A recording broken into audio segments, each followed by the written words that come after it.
Hello everybody, good evening. How are you all? Good evening, sir. Good evening, sir. So let me start the recording.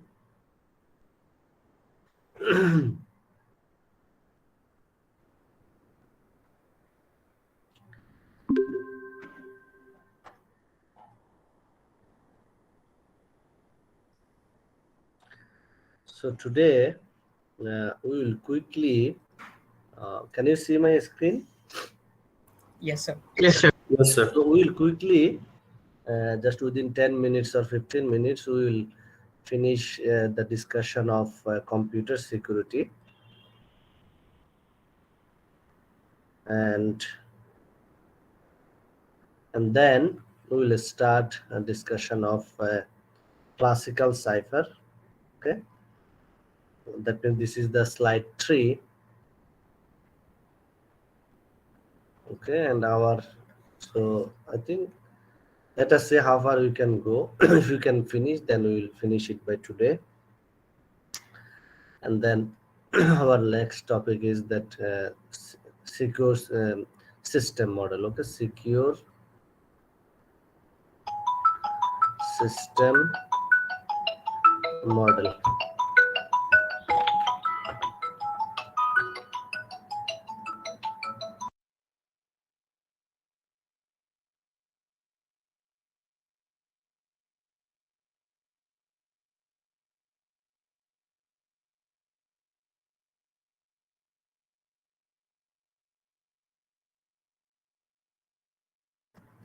So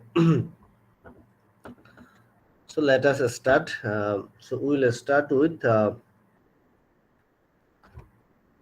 computer security. So in the last class we talked about uh, social engineering and reverse social engineering, and also some portion we started the malicious software, malicious computer software application.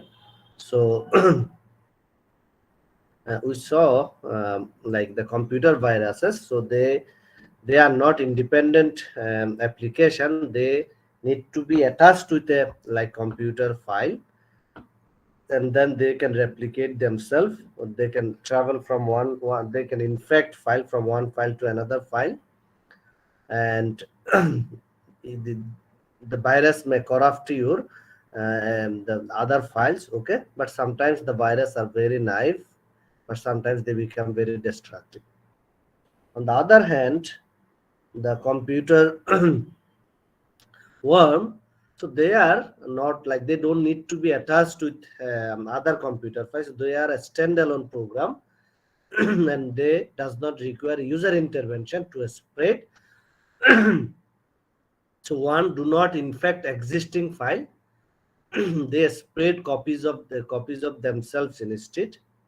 So, they don't corrupt file.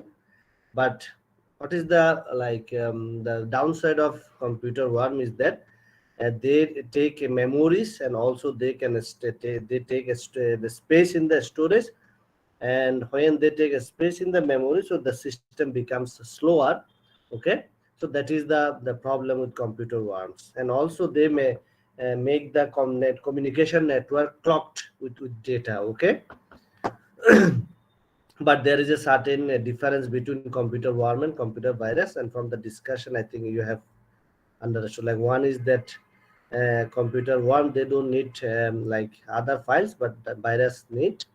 And that is the main difference basically. And the Trojan horse malware, Trojan horse malware, actually they themselves are not harmful, but they invite, or they actually download some malicious software from the internet. Okay, or from other than from the network. Okay, so that is the problem. A Trojan horse program presents itself as a useful computer program, while it actually causes havoc and damage to your computer. Okay, so unlike viruses and worms, Trojan horses cannot spread by themselves. Sometimes you say, for example, I have a like application Audacity. So this application is very nice. like for editing mp3 file or wave file, wav file. But later on they actually they found that actually it contains some sort of malicious software. Okay, it collects data from user, but still it is very useful application Audacity for editing voice. Okay. Then computer spyware. So spyware is a general term used for programs that covertly monitor your activity on your computer, gathering personal information such as username, password, account number, okay, driving license number, social security number, this and that.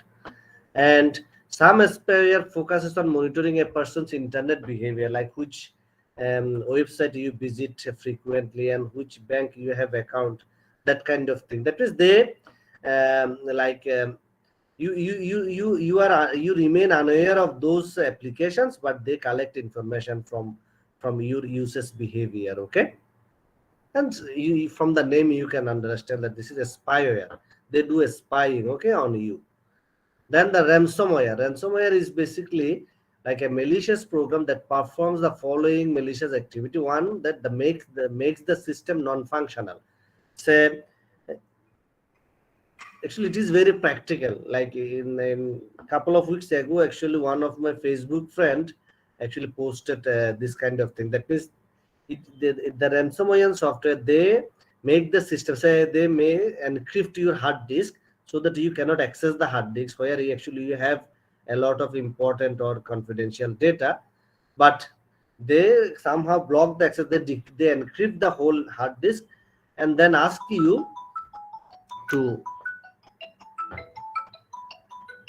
you to ask you to uh,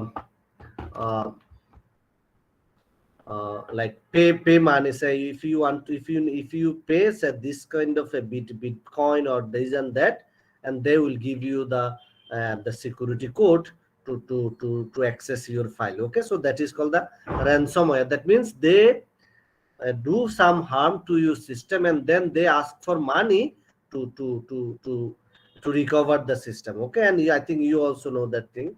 So that is the ransomware. And finance, so there are two types of ransomware. One is the financially motivated, that means they ask for money, and another is the disruption motivated ransomware. That means they don't ask for money, but somehow they make disruption to your system. Okay, but they don't go for money. Then adware, this exceedingly irritating kinds of malware floods victim with unwanted ads, open up vulnerable security spots for other malware to wriggle in. That means you also know that like when you browse and if you don't have any ad blocker, so you see some pop-up ads, or even in a like very good popular website they put apps. Okay, so if you click on them, it will take you to different websites, and where actually you may actually expose your like personal data or confidential data. Then the rogue antivirus. The rogue antivirus means, say, we use antivirus to guard against virus or malware or spyware, right? But sometimes the virus may act as a malware. Okay, that means it collects data about you. So those are called the rogue antivirus. So actually after 2010, that means after Windows version 8.1, which is around like 2009 or 10, I stopped using antivirus. Okay, basically um, actually there was like the Windows disk formatting system was FAT32, but later on around 2008 or 2009, they have got a new, or they have introduced a new file system, NTFS. Okay, and it is very difficult, basically, to corrupt the system. Okay, and after that actually the effect or the malicious activity of virus and worms became very actually little. Okay, or reduced very significantly. Okay, so actually I have not been using the antivirus for the last 11 or 12 years, and I was not infected. Okay, so sometimes it is actually it is not like I am saying that it is by research. It has been proven that, you see, The antivirus software is increasingly useless and may make your system or computer less safe. Okay, so there is a research work. So, and also it was reported in the media. So you can have that report. You can watch that report, view the report. And actually, this research was done by one of my friends who is working in Concordia University. Okay, so sometimes the antivirus, you may feel that okay, your computer is protected, but the antivirus itself is collecting data about you. Okay, that may happen. Now the rootkit, another. So these are all malware. Malware means malicious software. Okay, so these are different kinds of malware. So rootkit is another kind of malware. So a rootkit is a program or a collection of program that in itself is not harmful but helps viruses and malware. Okay, so rootkit. Okay, well, then what is the difference between Trojan horse and the malware and then rootkit? Okay, so the rootkits are a particular insidious form of malware because they load before an operating system boots. Okay, and can hide from ordinary anti-malware scan or protection. That means before you run uh, the operating system, it sits on your memory, and the operating system or the anti-malware software cannot detect it or cannot remove it from the system. Okay, that is one thing. Another thing is even this rootkit actually prevent the installation of the anti-malware or antivirus software. Okay, so that's why these are very dangerous. Then rootkit symptom. Then how do you detect that you are infected with rootkit? So so there are certain ways. So one way is like when you don't work on your computer, so whether it is working itself or there is a traffic volume in your network, or your CPU usage or the disk usage is high when you don't use your computer, or if your system becomes slow. Okay, so this kind of the symptoms, you may actually you may be suspicious about a rootkit malware. Okay, and details you can you can have a you can read this I think I have given you the hints, all the possible points. Okay, then the cookies, and the cookies are stored in the browser to track the users. So that is also a privacy hampering, or it may collect your personal data. But since the boundary, or it can access from the browser storage, so it cannot access your hard disk or other places, and that is how it is not that dangerous. Okay, but sometimes since it is tracking you or it is collecting data, how you are which particular website under a domain you are browsing, so that may collect information about you. Okay, then auto-run worms. So when we run or insert a DVD or insert a CD, or even when we insert a USB drive, so there is a software by operating system that you can write something that okay, which program will be executed right after you attach the DVD or CD or the hard flash drive, okay, or USB drive. So you may run a malicious software right after attaching the USB drive or the DVD file, DVD disk. Okay, so they execute automatically when the device on which they are stored is plugged into a computer. Then the keylogger, that means it logs or it records all the keys you press. Say for example, you press www.dutchbanglabanklimited.com, and then you type your username and you type your password. So it collects all the keystrokes from records all the keystroke, and then even email all the keystrokes with the timestamp to a third party user. Okay, so from your system it will send emails to other parties. Okay, so that is the purpose of keylogger. And the distributed denial of service, I think I mentioned denial of service, right? Hello. So distributed denial of service means when you attack from around the world, not from one particular machine. So you have hundreds of machines or dozens of machines. So from different parts of the universe world, you will be accessing a particular server and make the server unavailable to the legitimate user. So that is called the distributed denial of service. Okay, that means it is this request come from different geographical location. Okay, so that it is a little bit difficult to prevent. Okay, you got my point, what I am trying to say? Hello. Yes, sir. So Yes, this sir. denial of service means, say, from one specific client with a particular IP address, you send hundreds of thousands of requests to make the server busy for useless task. But but when a server gets enormous request from a particular IP, so it blocks that IP so that it remains safe, or it remains okay from that particular IP.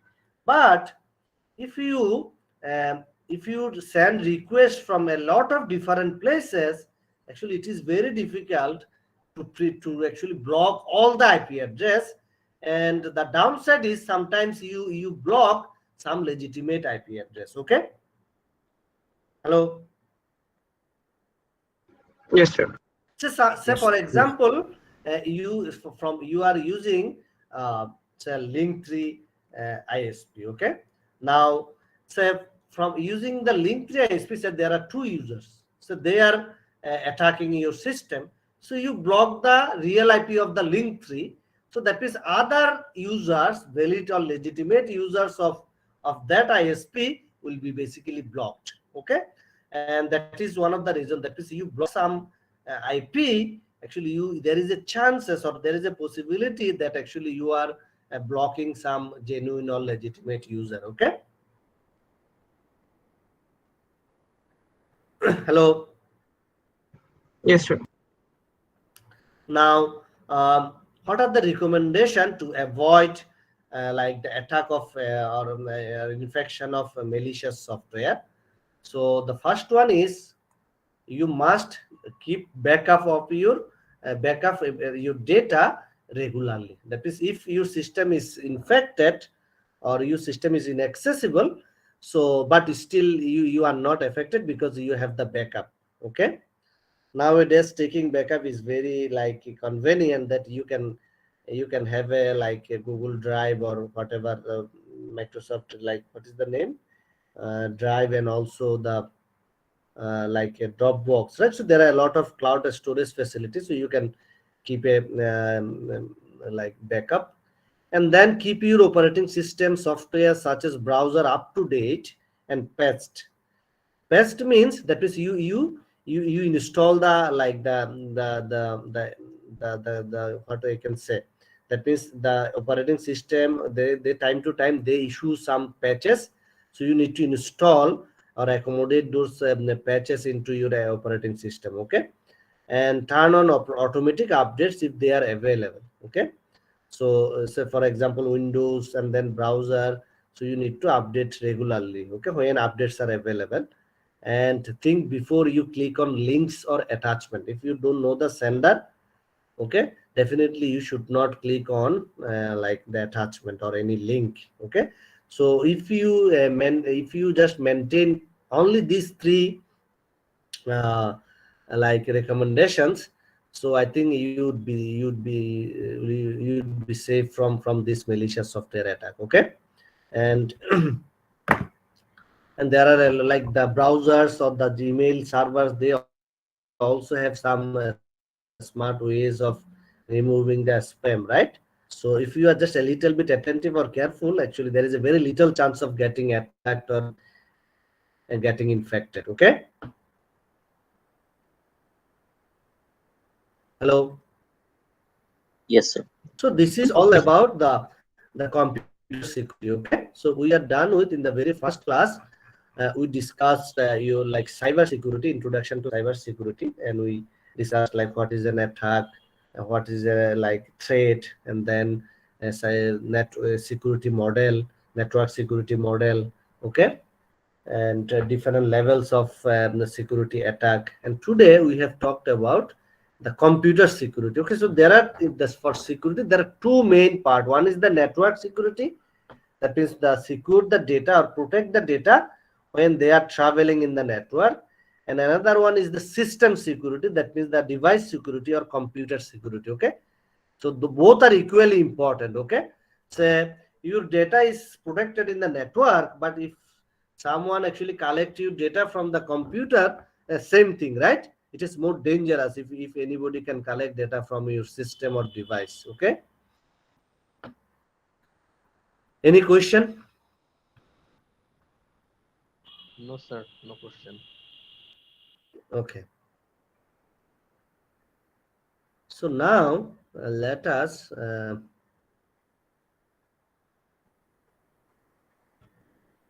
start. Sir এই slide গুলো কি ক্যানভাসে upload করবেন না sir? They are already uploaded. ক্যানভাসে আছে এগুলো sir? Yes, definitely. These slides are available. Okay sir. But the thing is, just let me tell you one thing. I updated this slide and I also included two links. Okay, like two links of Enigma machine. And after doing that, so I did it in 561 section 2, and then I copied this into 493 section 2. Okay, so here you see I have, you see the security more secure model, and then these are the two links. But after copying this, I found that these two links are not available in the like 562 section 2, 561 section 2. I don't know what happens, but I will do it again. Okay, but okay, it is there.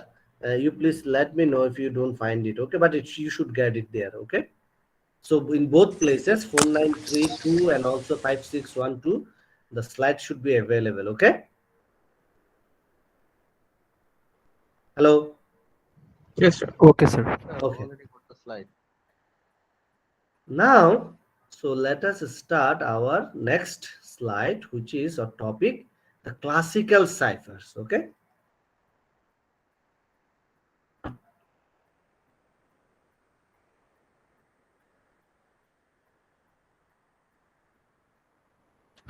so the classical ciphers, so their ciphers, cipher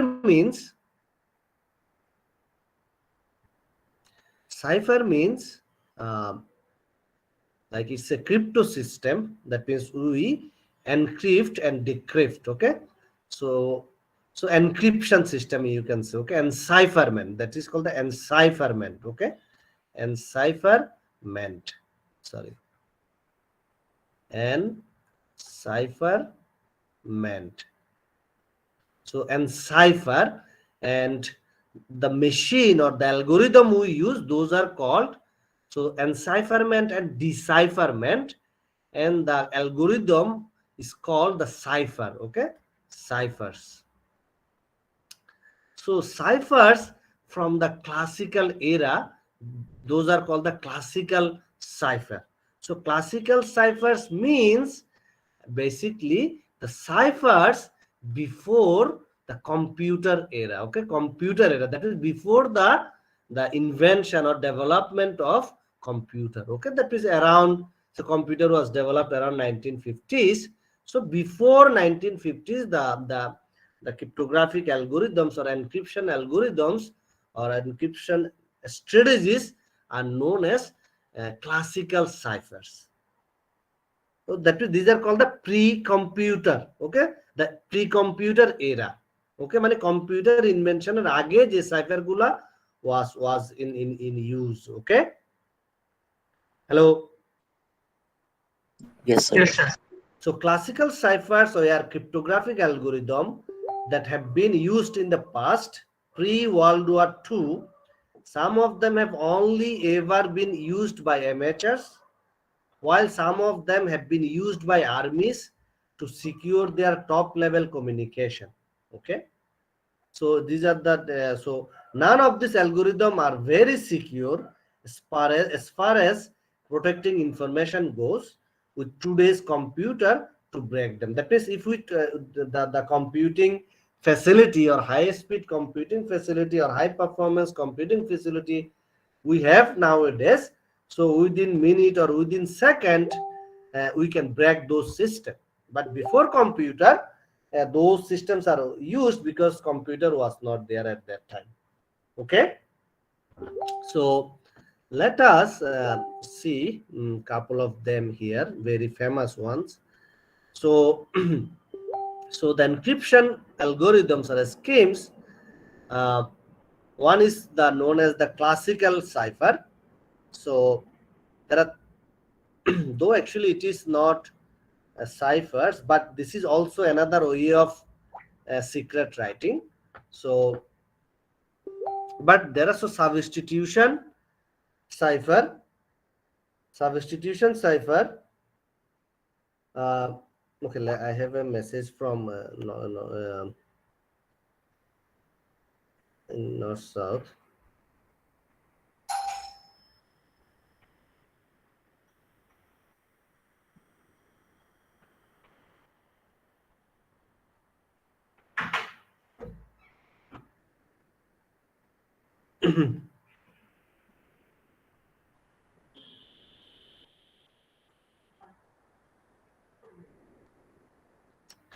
So I am just responding to a message. Okay, so basically the transposition substitution cipher and transposition cipher and steganography. So we will be discussing those. And other one is the rotor machines. Okay, rotor machines, and we will also discuss rotor machines and the modern ciphers. So we will be talking about this later on, okay, in this course. One is the secret key cryptography, then and the secret key cryptography and public key cryptography, and we will see that later on. But in this slide we will be talking about the classical ciphers and rotor machine ciphers, okay, and that is these three things: substitution cipher, transposition cipher, rotor machine ciphers, and at the end we will discuss the steganography. Okay. Okay, sir. Okay, so the types of classical cipher. So the plain text is viewed as a sequence of characters or letters or bits, right? The plain text means anybody can read the text, okay, that's why the name is plain text, and that means nothing is performed, it is in original form, okay, that the email we write or the letter we write, so that is the plain text, is viewed as a sequence of elements or characters. So the two types of ciphers are substitution cipher, replacing each character or element of the plain text with another element. So for example, for A, we replace A by say T, something like that, okay? And the transposition cipher or permutation cipher. So if it is hello, so we write LOLEH, okay? That means we keep the characters or elements same, but we displace the or interexchange the position of the letters, okay? That's why the name is transposition. That means you change the position, and which is basically the permutation of the positions, okay? So transposition cipher, rearranging the order of the elements of the plain text. And the product cipher is that use multiple stages of substitution and transposition. That means you apply substitution, you apply transposition. So this is in one stage. In another stage, you again apply substitution, you apply transposition. And this is the product cipher, is the fundamental basis of modern cryptographic ciphers or modern cryptographic algorithm, okay? The product cipher. So classical ciphers are based on one of these, either substitution cipher or transposition cipher, okay? And in modern ciphers, they are based on the combination of substitution and transposition. If we actually deeply analyze the modern cryptographic algorithms, okay? Yes, sir. Okay. Now, let us see some of the traditional or classical ciphers, the substitution ciphers, which is known as the first one is the Caesar cipher. Okay, and it was invented by or developed by Julius Caesar. Okay, earliest known substitution cipher. Okay, earliest known substitution cipher. So so each letter is replaced by the letter 3 position further down the alphabet. Say A will be replaced by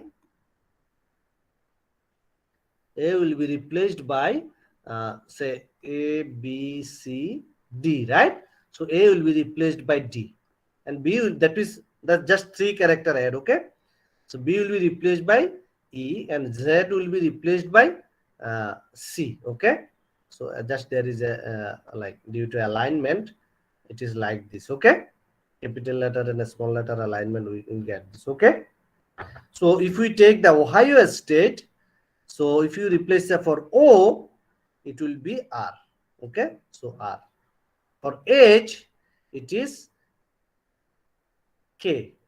I'm just following this, or okay. So like this, L R like this. Okay. So mathematically, it is something like this, that the encrypted letter will be say Y equal to X plus 3 mod 26. That is, this is the mathematically we can say that. Okay, say for example, say A equal to 0, B equal to 1, C equal to 2, D equal to 3, so Z equal to 25, right? So so if you want to convert C, so you need to, so C equal to 2, the sequence number 2 plus 3, so it is 5. So 5 mod 26 equal to like what 5. Okay, so 5 will be DE4, F is equal to 5, so it is F. Hello. Yes, sir. So this is uh,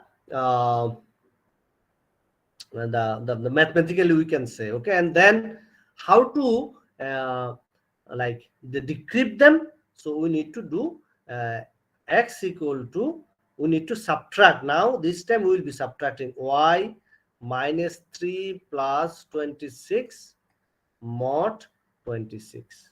Okay, so this will be, you will get say for example, if it is 5, so 5 minus 3 plus 26 mod 26, so you will get, basically you will get 2, which is C. Okay, hello.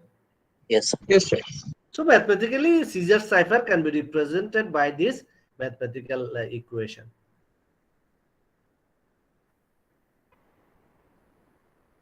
Okay, so here K is, so you can like change the value of K, 3, 4, 5, 6, whatever. Okay, so we can do that.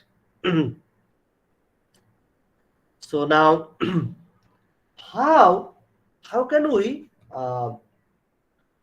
replace that? How can we break the Caesar cipher? Okay, how can we break the Caesar ciphers? Because the key is basically the value of K, right? Say in the other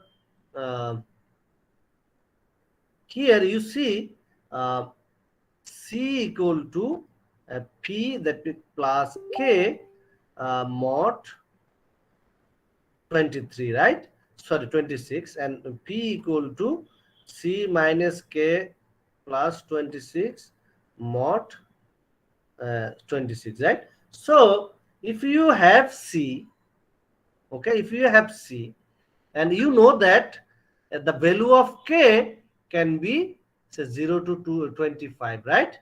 Hello. Yes, sir. So by doing, so by writing a C program, even by writing a C program, you can so what you will be doing, say you have, say, X, P, Q, D, E, for example. Now you will be writing, say, when you take the value of K 0, so you will be getting something like this, K, F, G, N, T.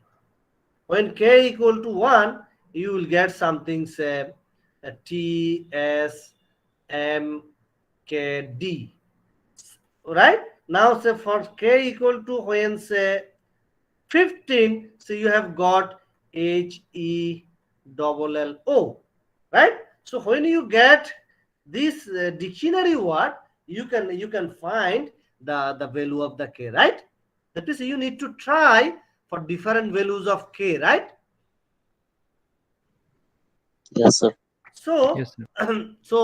like, so you, by writing a very simple C program, you can uh, like, break the system scissors, like this type of cipher. Okay. Hello. Okay, sir. But if you don't know that, okay, which language is being used in the cipher, then it would be difficult, right? For English, okay, if you know the language, it will be fine. But if you don't even know the language, so if it is in Bengali, then the value of it will not be 26, right? It will be something else. For different language, this value will be different, right? Because the number of letters will be different in different language, right? Yes, sir. Yes, Yes. sir. Okay. Yes, sir.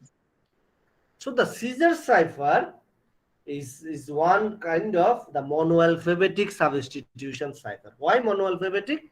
Because one letter of the alphabet is substituted by another letter of the alphabet, right?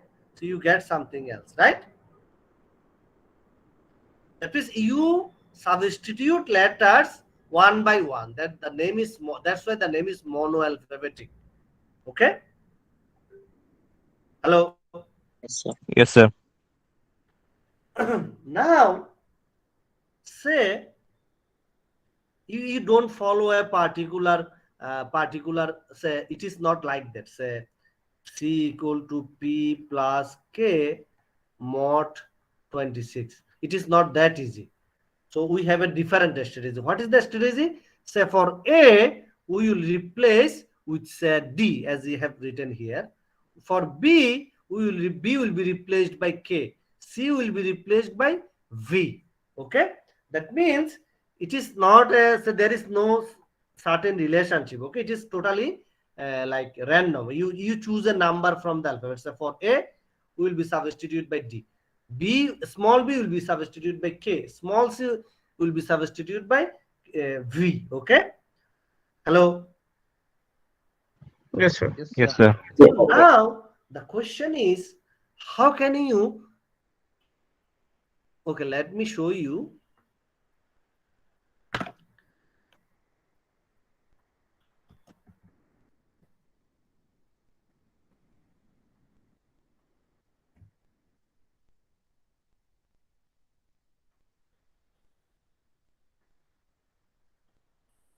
It is like this. Okay.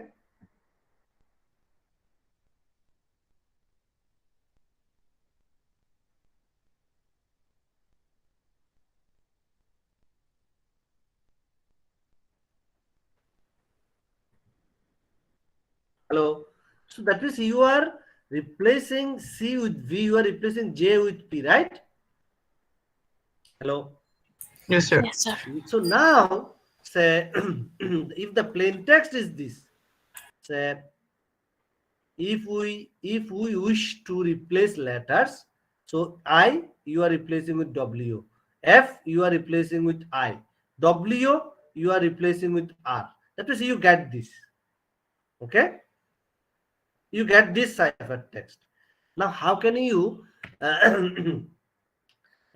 like recover, or how can you break the system or recover the system, that which letter is replaced by what?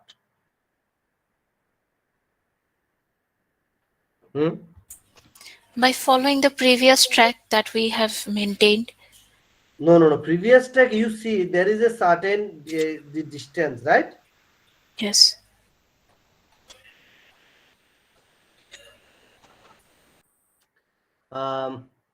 Just give me a second. Again, actually, there is a meeting for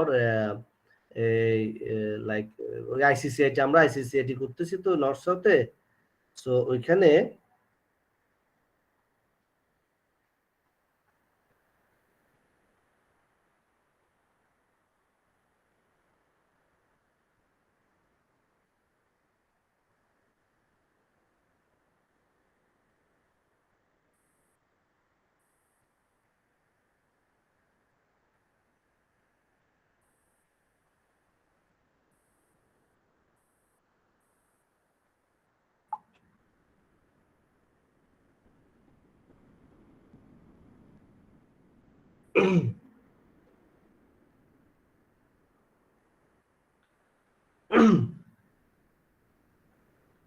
hello.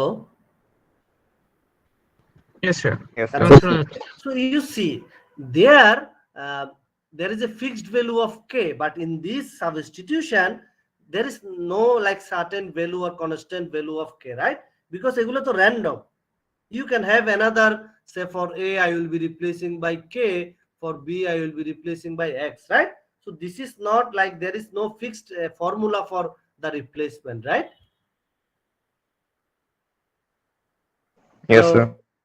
so you cannot follow like you Yes, sir. cannot break the system just by writing that program. Okay, just you can say you take a value of k and then see the plain text. Okay, you cannot do that here. So what can we do?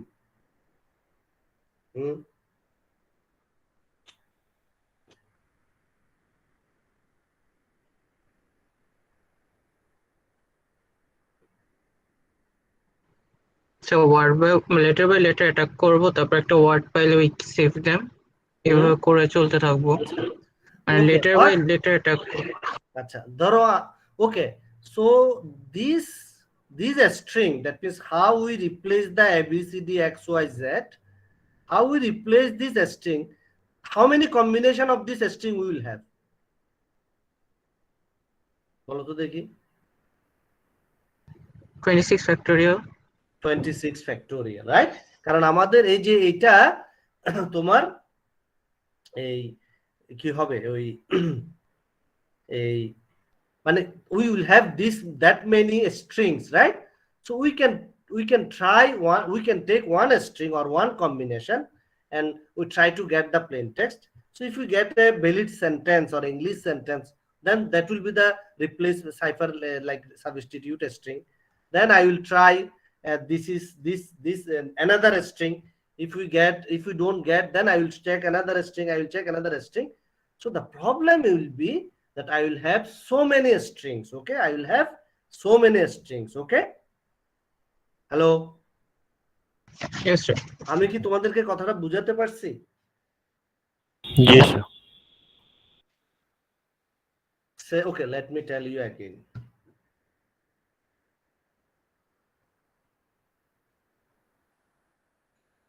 Say I have this I have this say a x q z d y, say for example p. So this is my ciphertext. Okay, now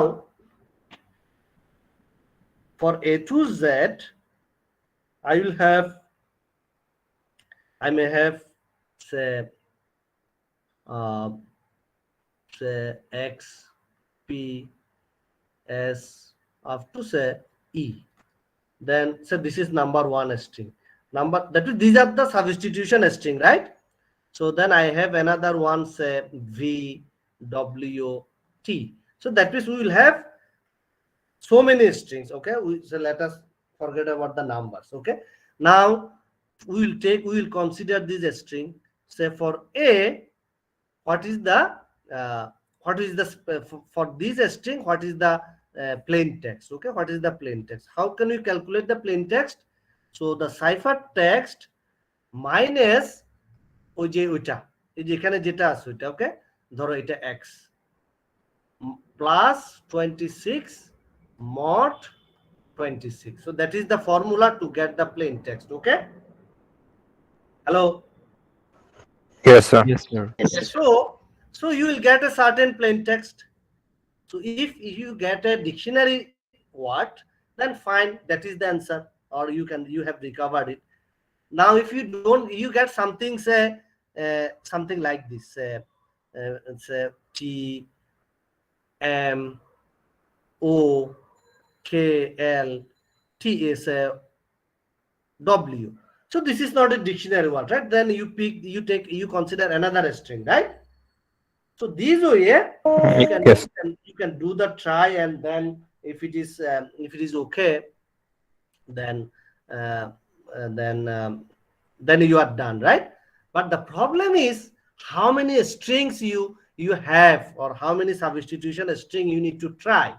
Okay, so the number is too high, factorial 26, which is 10 into 10 to the power 26, right? 4 into 10 to the power 26. Okay, so with so many keys, it is secure against brute force attack. Brute force attack means that is if you try every combination, okay, if you try every option or every choice, then it calls the brute force. But if you apply brute force attack, it will take huge time. Okay. Hello. Yes, sir. Yes. তুমি Yes. যদি একটা একটা করে trial and error দিতে যাও, তাহলে এটা কোনোদিনে বের করাটা অনেক বেশি difficult. But there are other techniques, but not secure against some cryptoanalytic attack. Okay, some cryptoanalytic attack যেটা আমি এখন তোমাদেরকে বলবো। ওকে, hello. Yes, sir. So how then, what is the strategy? Now let me tell you. Say you have written okay, the say North South University, আমি এমনি একটি লিখছি আর কি, না, university was establish in 1992 and its main campus, or কি বলা যায় এটাকে, temporary campus was in Bonani, Dhaka, this din. Later on it was shifted to its own permanent campus in 2009, this and that. Okay, now so if you take as a good number of plain text, English plain text, so there is certain property of language. What is that property? Say for English language, if we consider the frequency distribution of the letters, you will see that okay, E has the highest frequency, and then say S, T, I, A. That means some letters, that means there is a certain frequency distribution of the letters. Okay,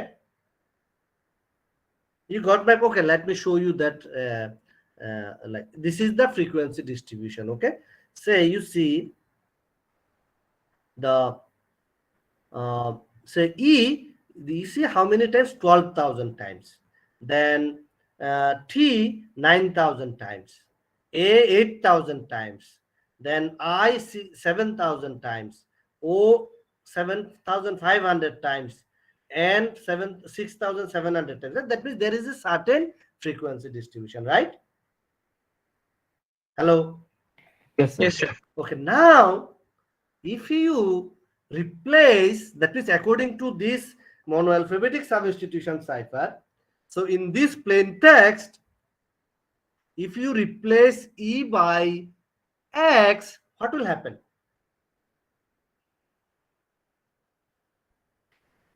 If you It's a replace huge number of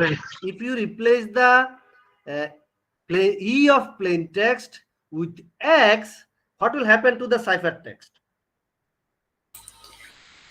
We will get to know the amount. After That that, we means in can the identify cipher the text, frequency. in the cipher text, the frequency of X will be highest if you have enough cipher text. Hello. Yes, sir. You got my point? So if you replace E with X in the ciphertext, then if you do the frequency analysis in the ciphertext, then X will have the highest frequency. Then if you replace T with P, then P will have the next highest frequency. Hello? Yes, sir. Yes. Then what you can guess from that?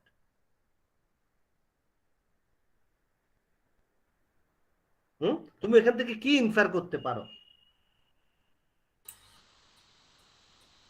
Okay, let me show you this. So this is our actual English language frequency. Okay, so this is mentioned in percentage. Okay, now you do the same frequency analysis. That means you count the frequency of frequency in the ciphertext. You count the frequency in the ciphertext, then you will see that okay, X has the highest frequency, then W has the highest frequency, then say Z is has the highest frequency, then say M has the highest frequency, right? Then what you can understand that okay, that E was replaced by X and T was replaced by W. তুমি এটা বুঝতে পারবে না? জি sir. So that is the technique. That is using the frequency analysis, you can understand which letter was replaced by which letter, or which letter was substituted by which letter. Okay? Okay, sir. So this is actually, but the problem with this or limitation is that you need to have like huge amount of ciphertext, only say 100 characters or 500 characters. If you do the frequency analysis, you will not get like the information, okay, exact information, or the frequency analysis will not be accurate. Okay, so you need to gather a lot of ciphertext if you want to do the frequency analysis. Okay. Okay, sir. Okay, sir. Okay.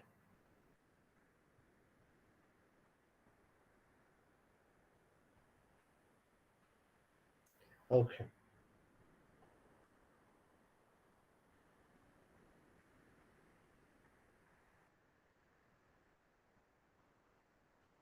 Any question? Sir এইটার যে এখানে যে ফ্রিকোয়েন্সিটা দেখাচ্ছে এটা কত ওয়ার্ডের উপর করা হয়েছে? এটা হচ্ছে ধরো অনেক বেশি, ধরো 10,000 20,000 এরকম লেটারের আর কি, অনেক বেশি, মানে থিওরিটিক্যালি এটা ধরতে হবে ইনফাইনাইট আর কি, বুঝছো? জি স্যার। ওকে, ধরো তুমি বলতে পারো যে একটা ধরো ইংলিশের সবচেয়ে বড় একটা নোবেল ধরো তারা নিয়ে করছে, ওকে, অথবা ধরো একটা লাইব্রেরির 10টা বই নিয়ে করছে, 100টা বই নিয়ে করছে, ঠিক আছে, বড় বড় বই নিয়ে। ওকে, জি স্যার, বুঝতে পারছি। Okay, any question? Hello? No, sir. Okay.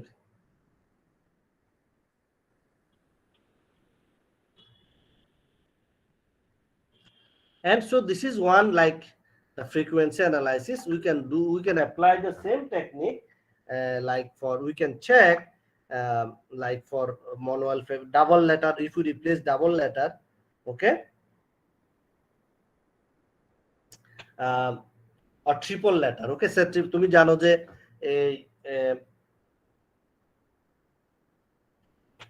তোমার ওই যে th টা সবচেয়ে বেশি ফ্রিকুয়েন্ট, ওকে, তারপর d and these letters are more frequent in English, okay, যেমন ধরো on, es, right, an, these are more frequent. So you can, if you cannot, you don't get any clue in single letter frequency, you can check the like double or triple letter frequency in the ciphertext. Okay, hello? Yes, sir. Okay, okay.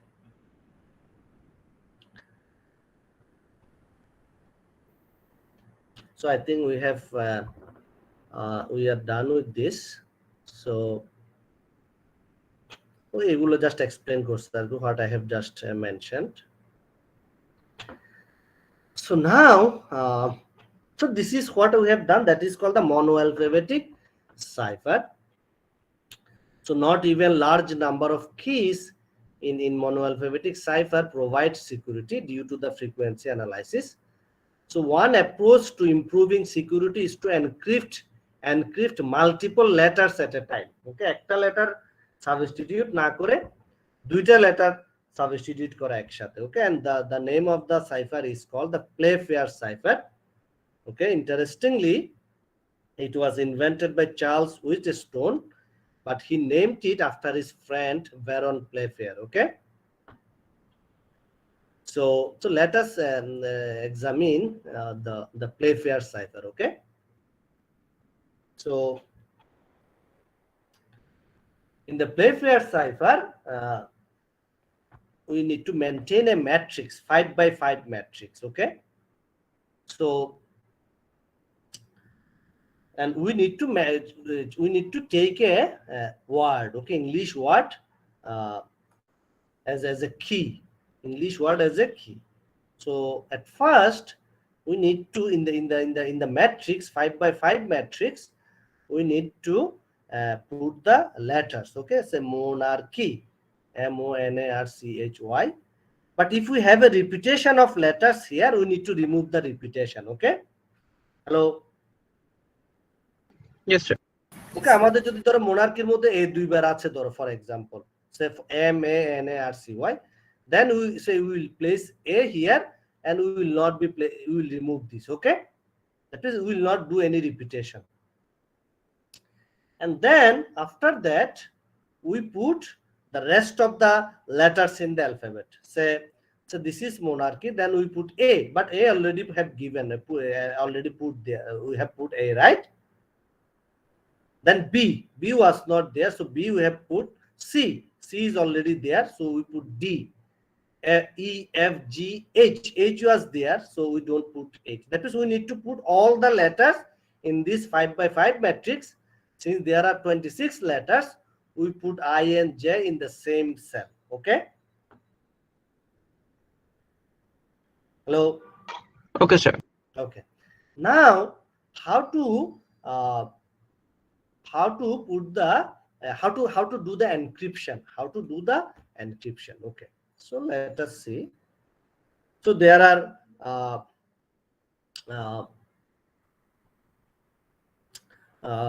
rules, 4 rules for encrypting, but instead of going through the rule, let us do the like, let us see an example. Okay, okay, so here you see they have taken the Playfair. The name of the cipher is Playfair, and they also taken the Playfair as a key. Okay, hello. So Yes, sir. Playf, A was not given because A already there, right? So FIR. Hello. Yes, sir. Okay, so Playfair, then say A was done, B তো কোথায়, B তো নাই, তাহলে B দেয় নাই। আচ্ছা, এটা পুরোটা ওরা দিছে, সরি, ওরা নট অনলি যে Playfair, ওরা Playfair এক্সাম্পল দিয়ে দিছে। ওকে, সো Playfair এক্সাম্পল, এটা আবার বাদ গেছে, এক্সাম্পল পর্যন্ত পিটা রয়ে গেছে, then up to this. Okay, Playfair example এতটুকু পর্যন্ত। ওকে, দিস ইজ দ্য কি। ওকে,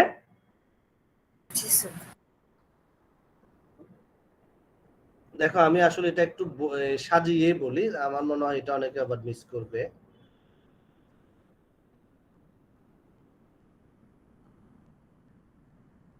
Okay, so 5, so this is my key, Playfair example. So PLAYFA,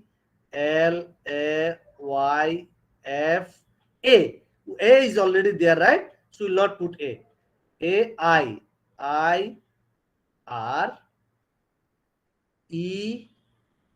AIREX, A is already done, this A already done. P is already done. L is already done.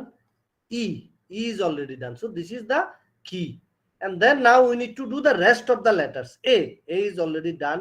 B C, D, E is there, E, F already there, F, G, H is not there, H, I is already there, so we need to put I, J here, I, H, I, G, H, I, J, K is not there, K, L is there, K, L, M is there, M, N is not there, N, O is not there, O, P is there, O, P, Q is not there, R is there, R, P, Q, R, S is not there, S, T is not there, T, U, S, T, U, V is not there, U, V, W, X is there, X, Y is there, and Z. So you have got 5 by 5 matrix. Okay. Hello. Yes, sir. Yes, sir. Okay. Now, so this is our matrix. Now we need to do the encryption. So what is the plain text? This is the plain text. Hide the gold in the tree stump. Hide the gold in the tree stump. So now we will take 2 letters at a time, not 1 letter. So HI. So here this is H and this is I. Okay. So it forms a rectangle, right? Hello.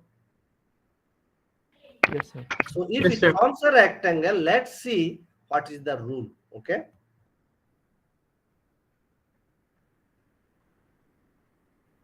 কোথায় যাই? So এটা হচ্ছে যে each letter is replaced by the letter in the same row but in the column of the other letter of the pair. Okay, what does it mean? So it is the triangle. Okay, so you need to maintain the same row but column of the I. So it will be B, it will be for I, it will be M. That means HI will be replaced by B and M. Hello. Yes, sir. Okay, then we have DE. So D, okay, let me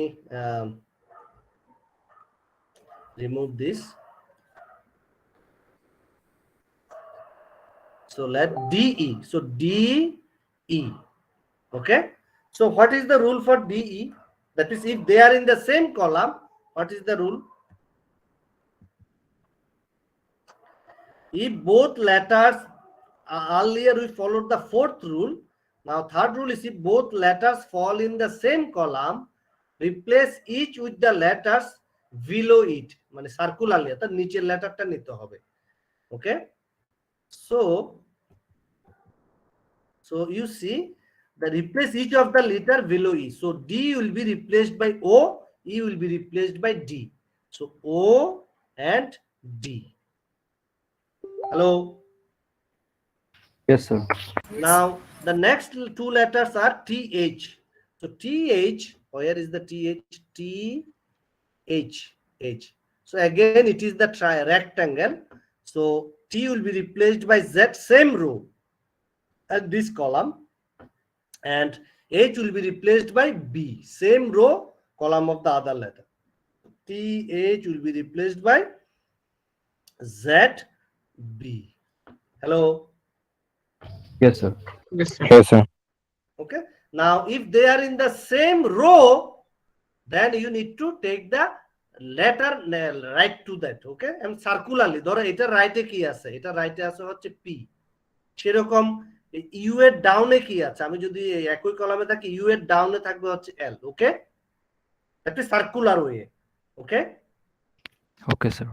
Okay, now another rule is, the first rule is, say do I have something like, okay, say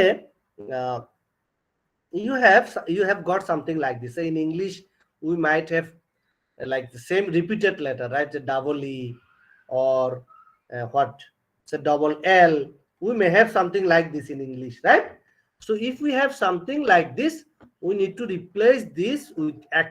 Okay, so it will be ex and lx. Okay, that is for repeated letter, the one letter will be replaced by x. Hello. Yes, sir. That is the first rule. Okay, if a pair is a repeated letter, insert filler like x. Okay, actually you don't need to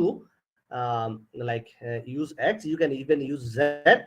And the same way, you don't need to like, you may have one question in mind that why we are actually putting I and j in the same cell. Okay, the first thing is, reason is, we can put only 25 characters in the 5 by 5 matrix, so we need to put 2 letters in one cell. So we could actually even put x and z in the same cell, or w and x in the same cell. It would have the same effect, but it was in the original Playfair the NK and cipher, so we are following that. Okay, hello. Okay, so now let us see. So these are the 4 rules to get the cipher text from the uh, uh, plain text. Okay, so now how to decode, that is তুমি তখন আবার decryption কিভাবে করবে। ওকে, ডিক্রিপশনের জন্য এখানে কি দিছে, এই যে দেখো hi এর জায়গায় bm পেয়েছে, রাইট? So for hi, আমি একটা শুধু দেখাই, for hi we have got bm. Now how to get back the hi? Okay, so when the receiver gets the bm, so he will calculate bm. Okay, so it will get the same rule.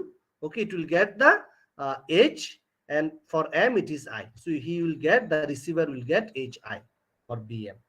You see? Hello.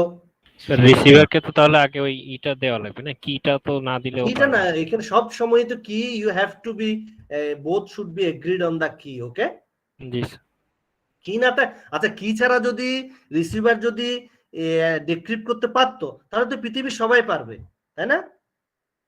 G sir. কি ছাড়া যদি receiver এটা decrypt করতে পারতো, তাহলে তো মানে পৃথিবীর সবাই এটা ডিক্রিপ্ট করতে পারবে, তাই না?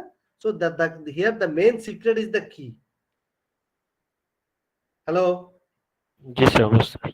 Yes, sir.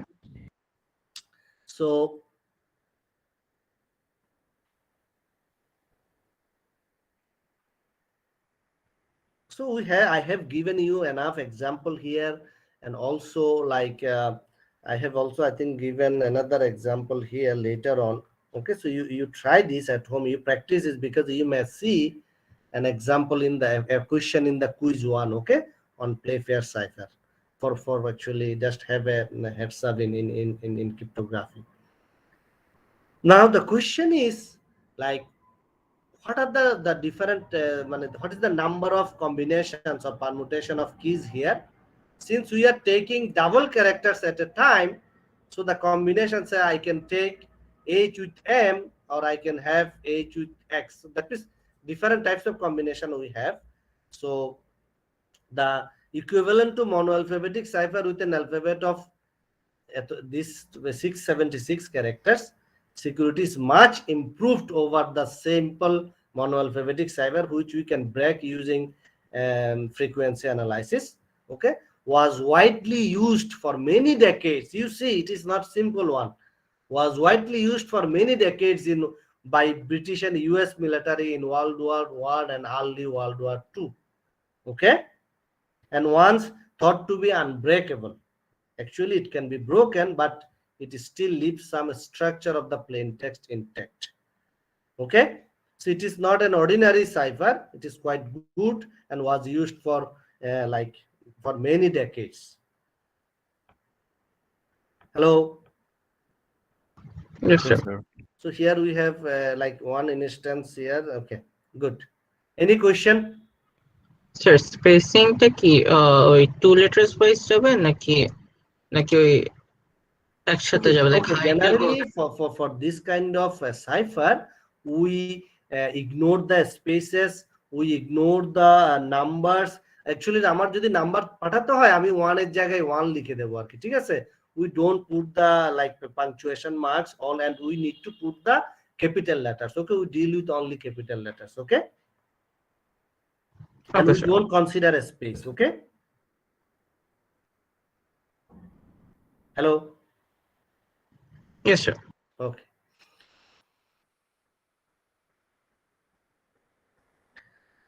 So now, so here in the Playfair cipher, we are substituting 2 letters at a time, right?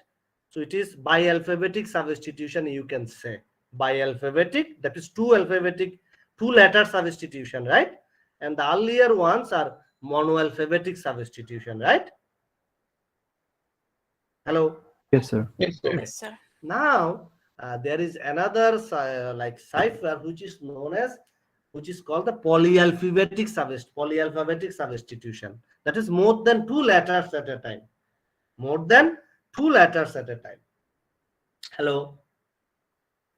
Yes, sir. Yes, sir. So Yes, a sir. sequence of monoalphabetic ciphers is used in turn to encrypt letters. That means মানে আচ্ছা মানে একটা মানে তোমার okay, we'll see that with examples. A sequence of monoalphabetic cipher is used. So a key determines which sequence of ciphers to use, and each plaintext letter has multiple corresponding ciphertext letter. Okay, let me show you that. So so we have seen monoalphabetic cipher, bialphabetic substitution ciphers, now polyalphabetic substitution cipher. So what is polyalphabetic? So we take the plain text, say north, south, university.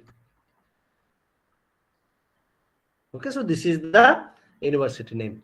Now you choose a say a key. Say the key is, say for example, ECE, or say it has repeated letter. Let us say CSE. Okay, CSE. So what we will do, we will put CSE here, then CSE here. That is one after another. Okay, then CSE here, CSE here. That is, we will repeat the key. Okay. Hello. Yes, sir. Yes, sir. And then we will calculate the ciphertext. We will calculate the ciphertext. So to do this actually encryption all the time, we need to maintain this array. That is, the sequence number of A is 0, sequence number of B is 0. So you keep the list. Actually, I forgot to keep it in the slide. So always to do the ciphertext calculation, always we need to have this, because আমি T এর sequence number কত হাতে I can do that, but it takes time. Okay. So same here for Z, it is 25. That is sequential. Okay. So for N, we need to put the sequence number, say for example 18. For C, it is 2, so 20. So what is the letter for 20? Say it is T, so the ciphertext will be T, right? So it is T. Hello, for example, I am not doing the actual calculation. Okay. Hello.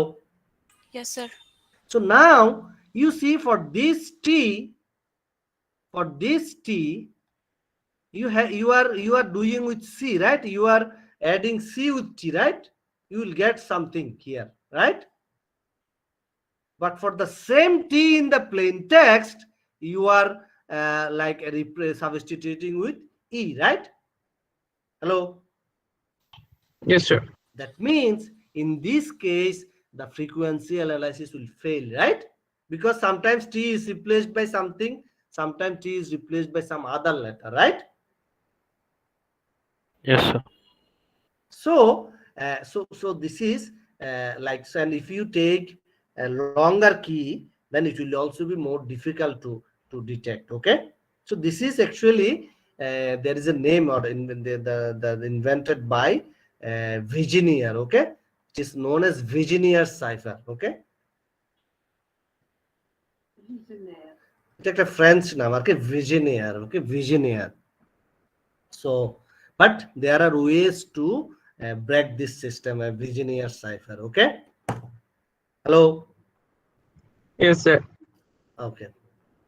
So, any question? So you see, our plain text is we are discovered. কি বলছে? We are discovered. Save yourself. Okay, we are discovered and save yourself. So our key is this: deceptive, deceptive, deceptive. So if you do the calculation, so you get this. Okay, for the same R, you see R is with E, R is with E, R is with P. That is same letter will have mapped with the different other letters. Okay, then you for same R you are getting V. Here it is getting V, but here you are getting G. So here frequency analysis will not work. Okay. Okay, sir. Okay. So this is called the Vigenère cipher. আমরা আসলে উচ্চারণটা করতে পারি না। Vigenère মানে এটা এই জন্য আমি এটা এখানে করে রেখেও দিছি, যে এখানে সাউন্ডও রাখছি। ওকে, Vigenère এরকম আর কি নাম।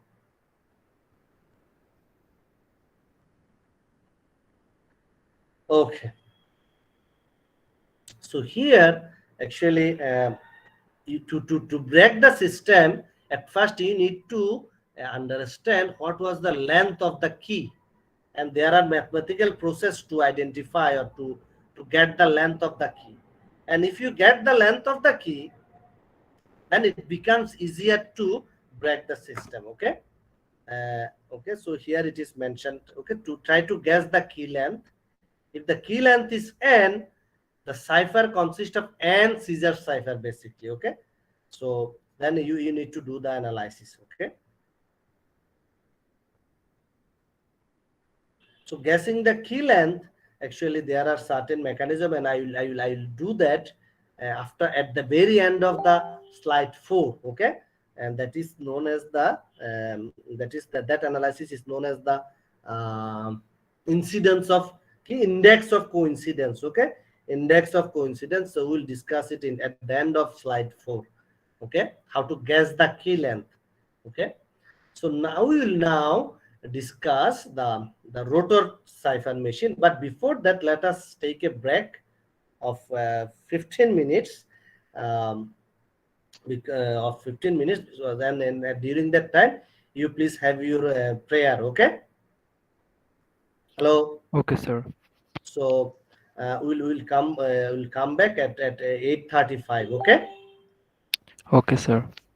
Welcome back everybody.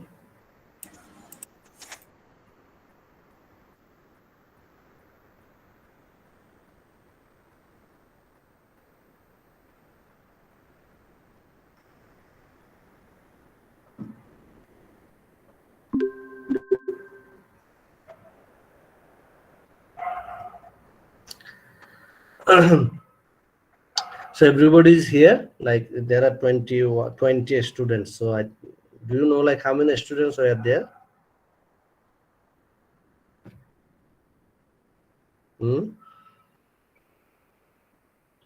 Hello. No, sir. Yes, sir. I think we can start, right? Yes, sir. Okay. Okay, so the ciphers we have discussed, these are like very old or primitive ciphers. Substitution cipher. Okay, monoalphabetic substitution, bialphabetic, or polyalphabetic. Okay, that is when multiple letters are substituted at a time. Now there is another type of like ciphers which are known as the rotor ciphers, because in those ciphers the rotors are used. Okay, and this type of ciphers were used extensively during the World War II, especially by the Germans. Okay, so so before modern ciphers, rotor machines were most common complex ciphers in use, widely used in World War II, used a series of rotating cylinder. That's why the name is rotor cipher, rotor machine or rotor cipher. So implemented a polyalphabetic substitution cipher of period k. So if we use 3 cylinders in the machine, so the number of keys are 26 to the power 3. If you use 5 cylinders, generally actually use 3, but if you use 5 cylinders, it is huge. It is huge. Okay. So the key is, what is the key? If the adversary has a machine, if the adversary that does not have a machine. Okay. So to decrypt the cipher, you must have a machine. That is, without a machine, you cannot even for the receiver, you cannot decrypt the text, cipher text into plain text. Okay. And once you have the machine, then you can try different combination to break the system. Okay. There are certain parameters to configure and to break the system. Okay. So you can you see my screen? Yes, sir. Okay. Yes, sir. Yes, sir. So it very much actually look like a typewriter. You can see on the left side. Okay. So the rotors are inside this the box.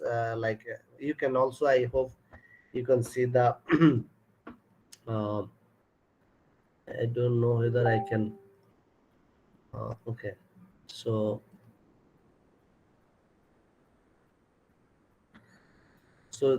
here under this cover we have the rotors, 3 rotors.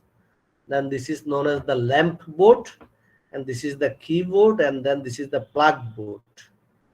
So when you press a key on the keyboard, that is the plain text letter. That is, when you press on a plain text letter in the keyboard, on the keyboard, so the ciphertext letter will be turned on in the lamp board. Okay. So this is the way. Okay. So you press one by one the plain text letter, and the ciphertext letter will be here on the lamp board. Okay. Will be turned on the lamp board.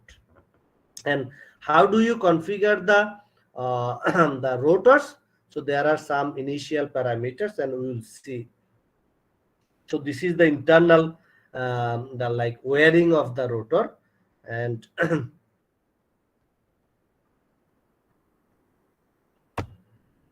okay, so that means, say in the rotor, say input side you have A, and on the output side it is say E or whatever it is. That means the rotor basically works as a substitution. Okay, substitution cipher. But if you have multiple rotors, that means 3-stage substitution, say from A to E, and then E to something else, and then something else to something else. So these rotors work as a substitution cipher.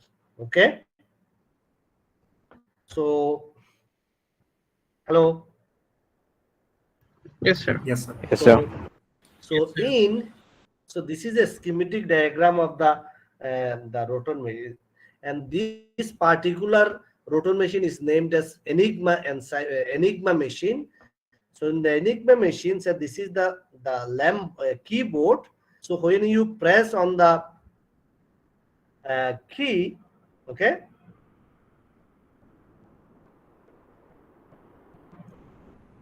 so when you press on a key T on the keyboard, in the plug board, we will actually watch a video on this. Everything will be clear to you. So I'll share 2 videos. Okay. So when you press on T, so there is a mapping in the plug board. So the K will be there. That is, the output will be K if it goes to T, K. And then there is a static wheel. So it goes there.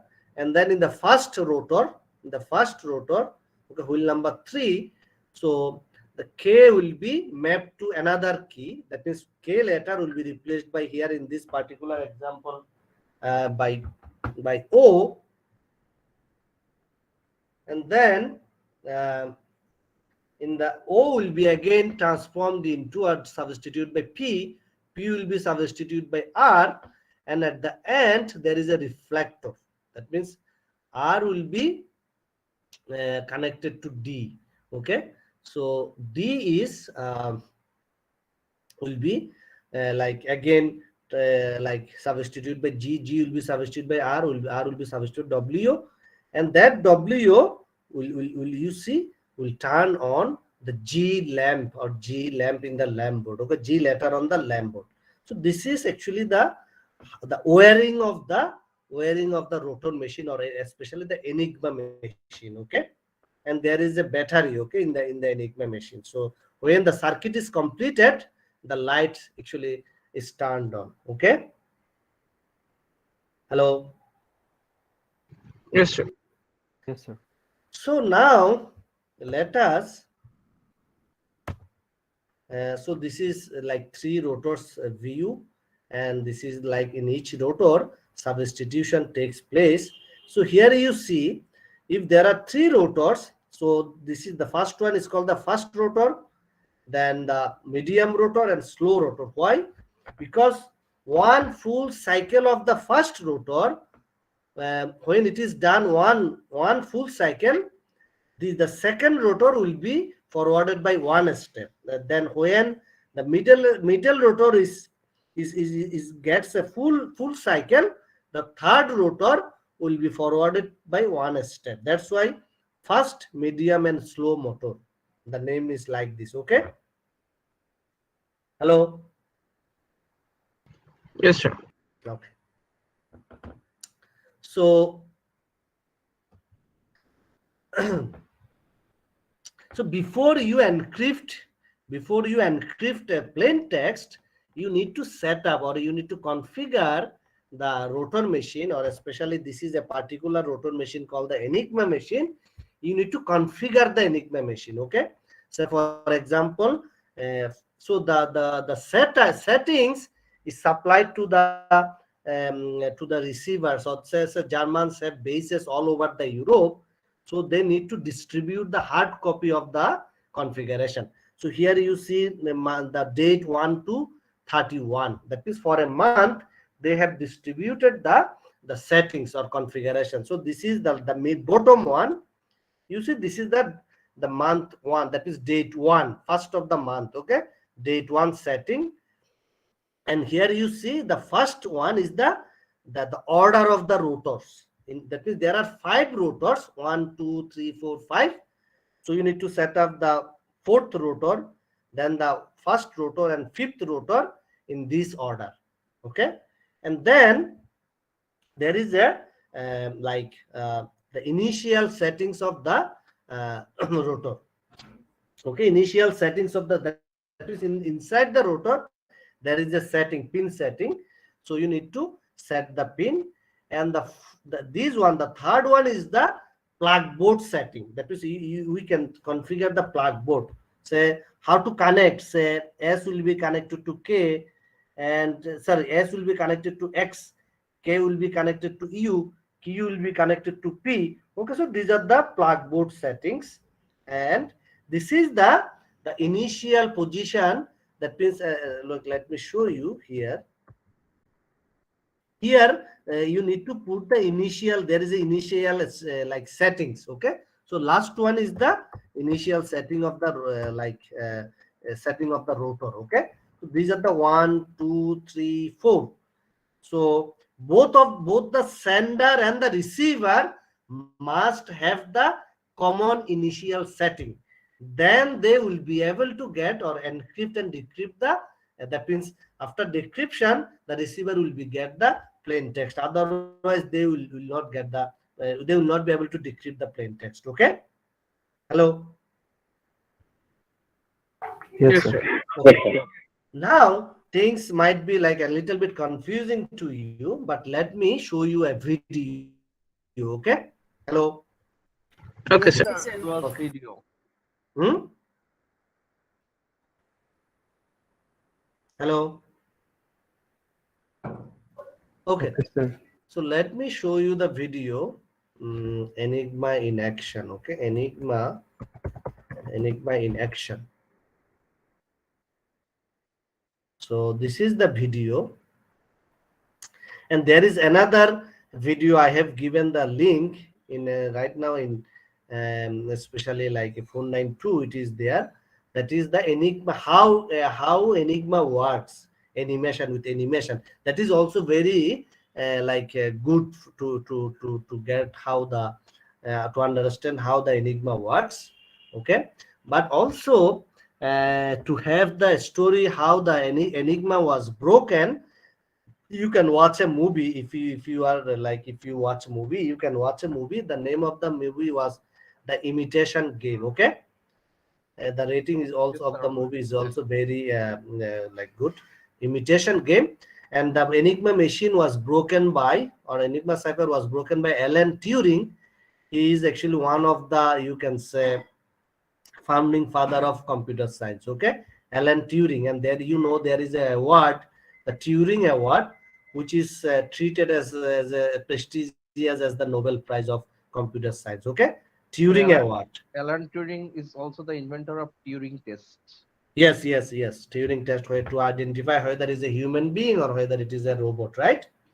So he is the Alan Turing who broke the Enigma cipher during the World War II, and it is one of the main reason why actually German was defeated. Okay, because the Allies they could actually guess, or they get the information beforehand. Okay, so you can watch the movie Imitation Game.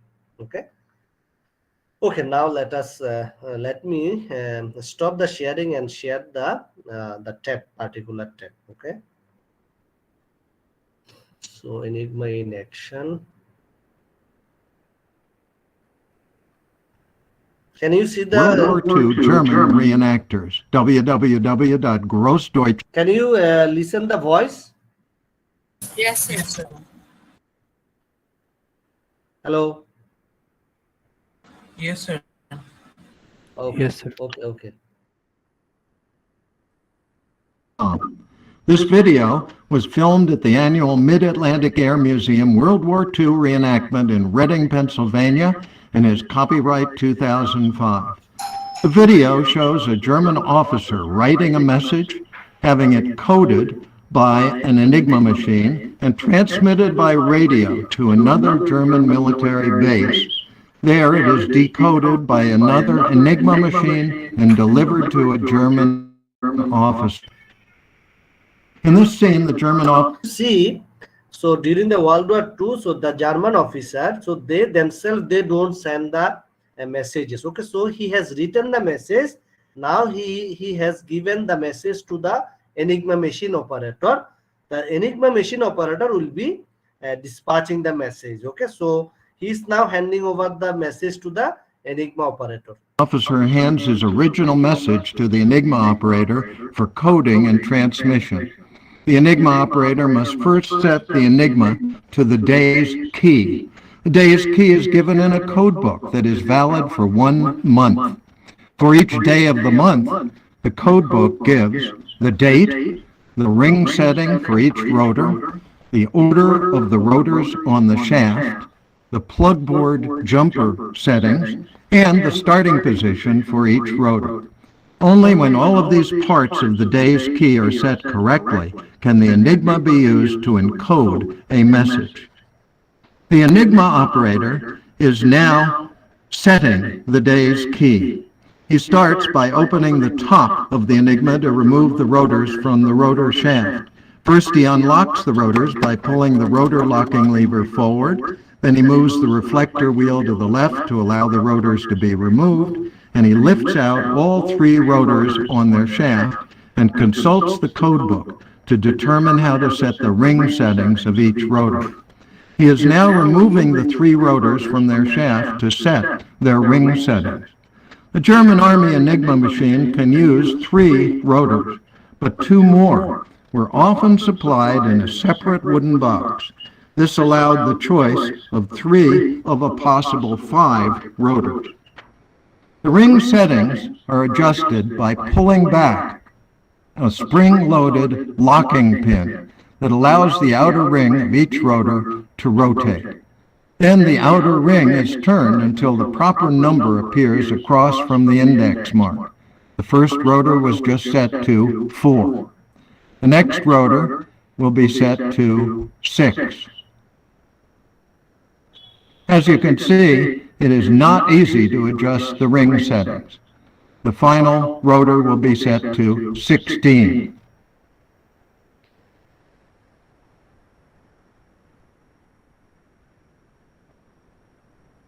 The Enigma operator puts each rotor back on the shaft in the order dictated by the codebook. First, he puts rotor number Roman numeral 3 on the shaft and checks it. Then he puts rotor 2 on the shaft. And finally, he puts rotor number 1 on the shaft. The Enigma operator inserts all of the rotors back into the Enigma and locks in place by pushing the rotor locking lever back. Now he is closing and tightening the screws that hold the cover closed. The Enigma operator is now getting the plug board jumper wires from the plug board in front of the Enigma. He must first consult the code book and look at the column that tells him which plugs to put into the numbered sockets on the front panel. The plug board has 26 double sockets with the 26 letters and one socket to another lettered socket. So the voltage coming into one letter is jumpered over to another letter. The plugs are not easy to placing them in the proper sockets requires patience and skill in order to avoid error. Next, the Enigma operator sets rotor to the code book determined starting position. He sets the right hand rotor to 12, the middle rotor to 3, and the left rotor to 5. 5, 3, 12. After he has set these 4 parts of Day's key, the ring setting of each rotor, the rotor position on the shaft, the plug board jumper wire, and the starting settings of the rotors, he is ready to start typing in the original message on the keyboard. Every letter that the Enigma operator types into the Enigma causes a light bulb to go on and light up a letter on the light bulb panel. The second Enigma operator writes down the letters that are illuminated by the light bulbs. The letters that he writes down are the Enigma-coded, or so-called ciphertext version of the original message, or so-called plain text.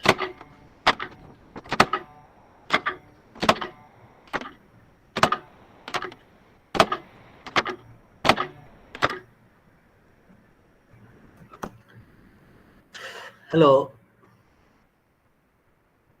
Yes, sir. Yes, sir. So from the plain text, another operator got the cipher text.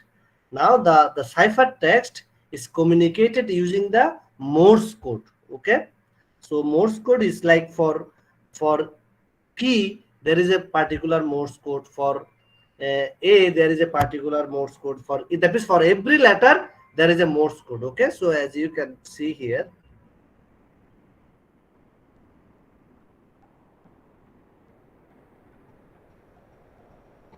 the second Enigma operator now prepares to transmit the coded message by radio to the receiving station.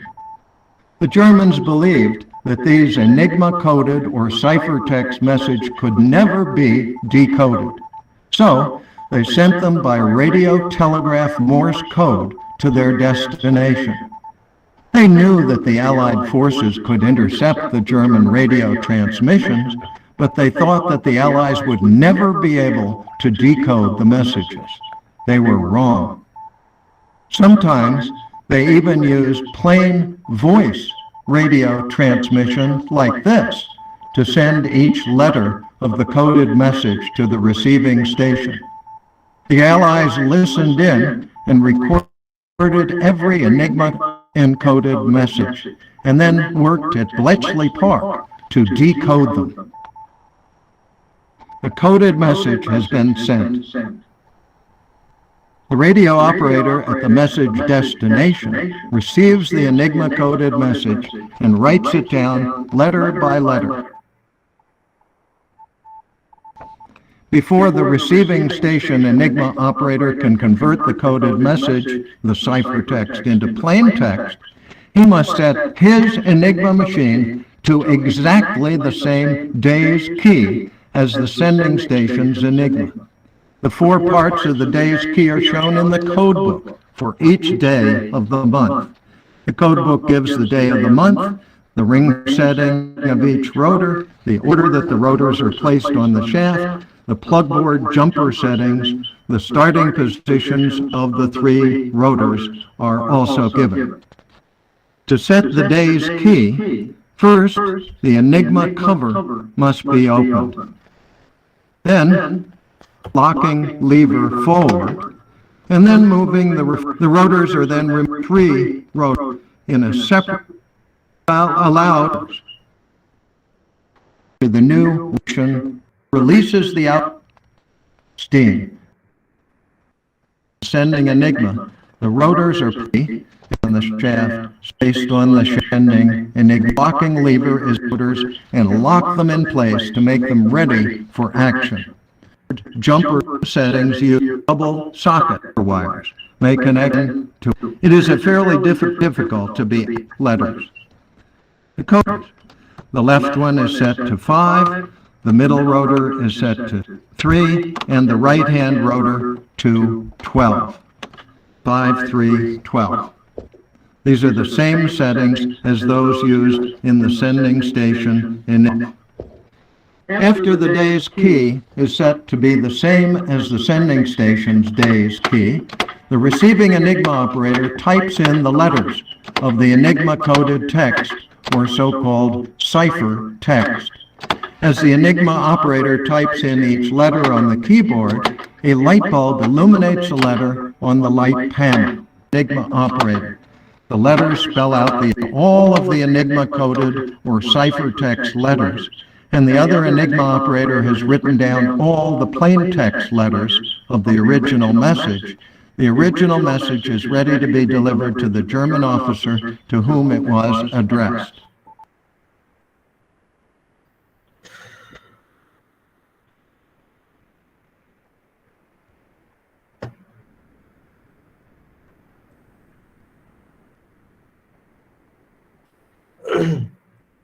Hello. Yes, sir.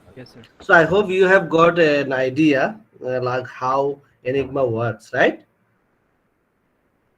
Yes, sir. Okay. So now let us get back to. So there is another link I will share, or I may even show you from here. The name is how Enigma works. Okay, or Enigma machine works, something like that. Okay, with animation. Okay, so this one, like how the Enigma machine works. So this is good to understand. So I have given the link, but you can also watch it from the YouTube. Okay, how the Enigma machine works. Okay, so now let us get back to the slide. So it was very difficult to break the Enigma machine or Enigma cipher, but somehow Alan Turing was able to break it, and so it was like widely used as cipher in the history of cryptography. So the next one is the transposition cipher. Okay, as we mentioned in the beginning, so we will be talking about substitution cipher, transposition cipher, and then rotor machines, and another. So actually the rotor machine is one sort of substitution cipher. Okay, is the category is substitution cipher, the rotor machine. Then transposition cipher, and the last one is the steganography. Okay, so the transposition cipher, also known as the permutation cipher.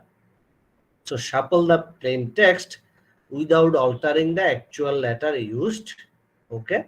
So an example is the row transposition cipher. So let us. Okay. Do you have any question on the rotor Enigma machine? I forgot to ask that. Any question? Hello. No, sir. Any question? Anybody? Sir. Hello. Sir, could you repeat what the ring setting does? Mm-hmm. What the ring setting does? Okay, there are two types of ring setting. One setting is like the order of the rotor, and another one is like inside the rotor how the substitution, the mapping, say from A to this or B to this. So this can be configured. Okay, that is, this substitution can be configured. Okay, so that is called the ring setting of the rotor. Okay. Yes, sir. Okay. Actually, this is called the pin setting, not ring. Pin setting of the rotor. Okay.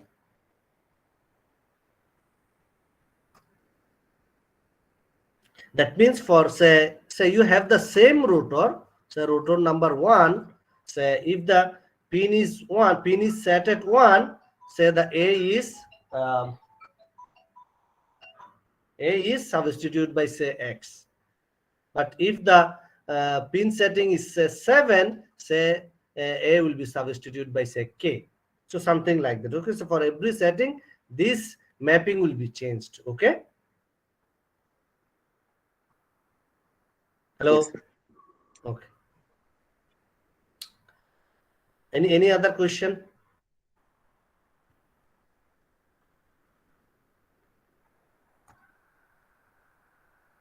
Okay, so you watch the videos and have a look and read the material, and if you have any, you just even ask me in the next class. Okay.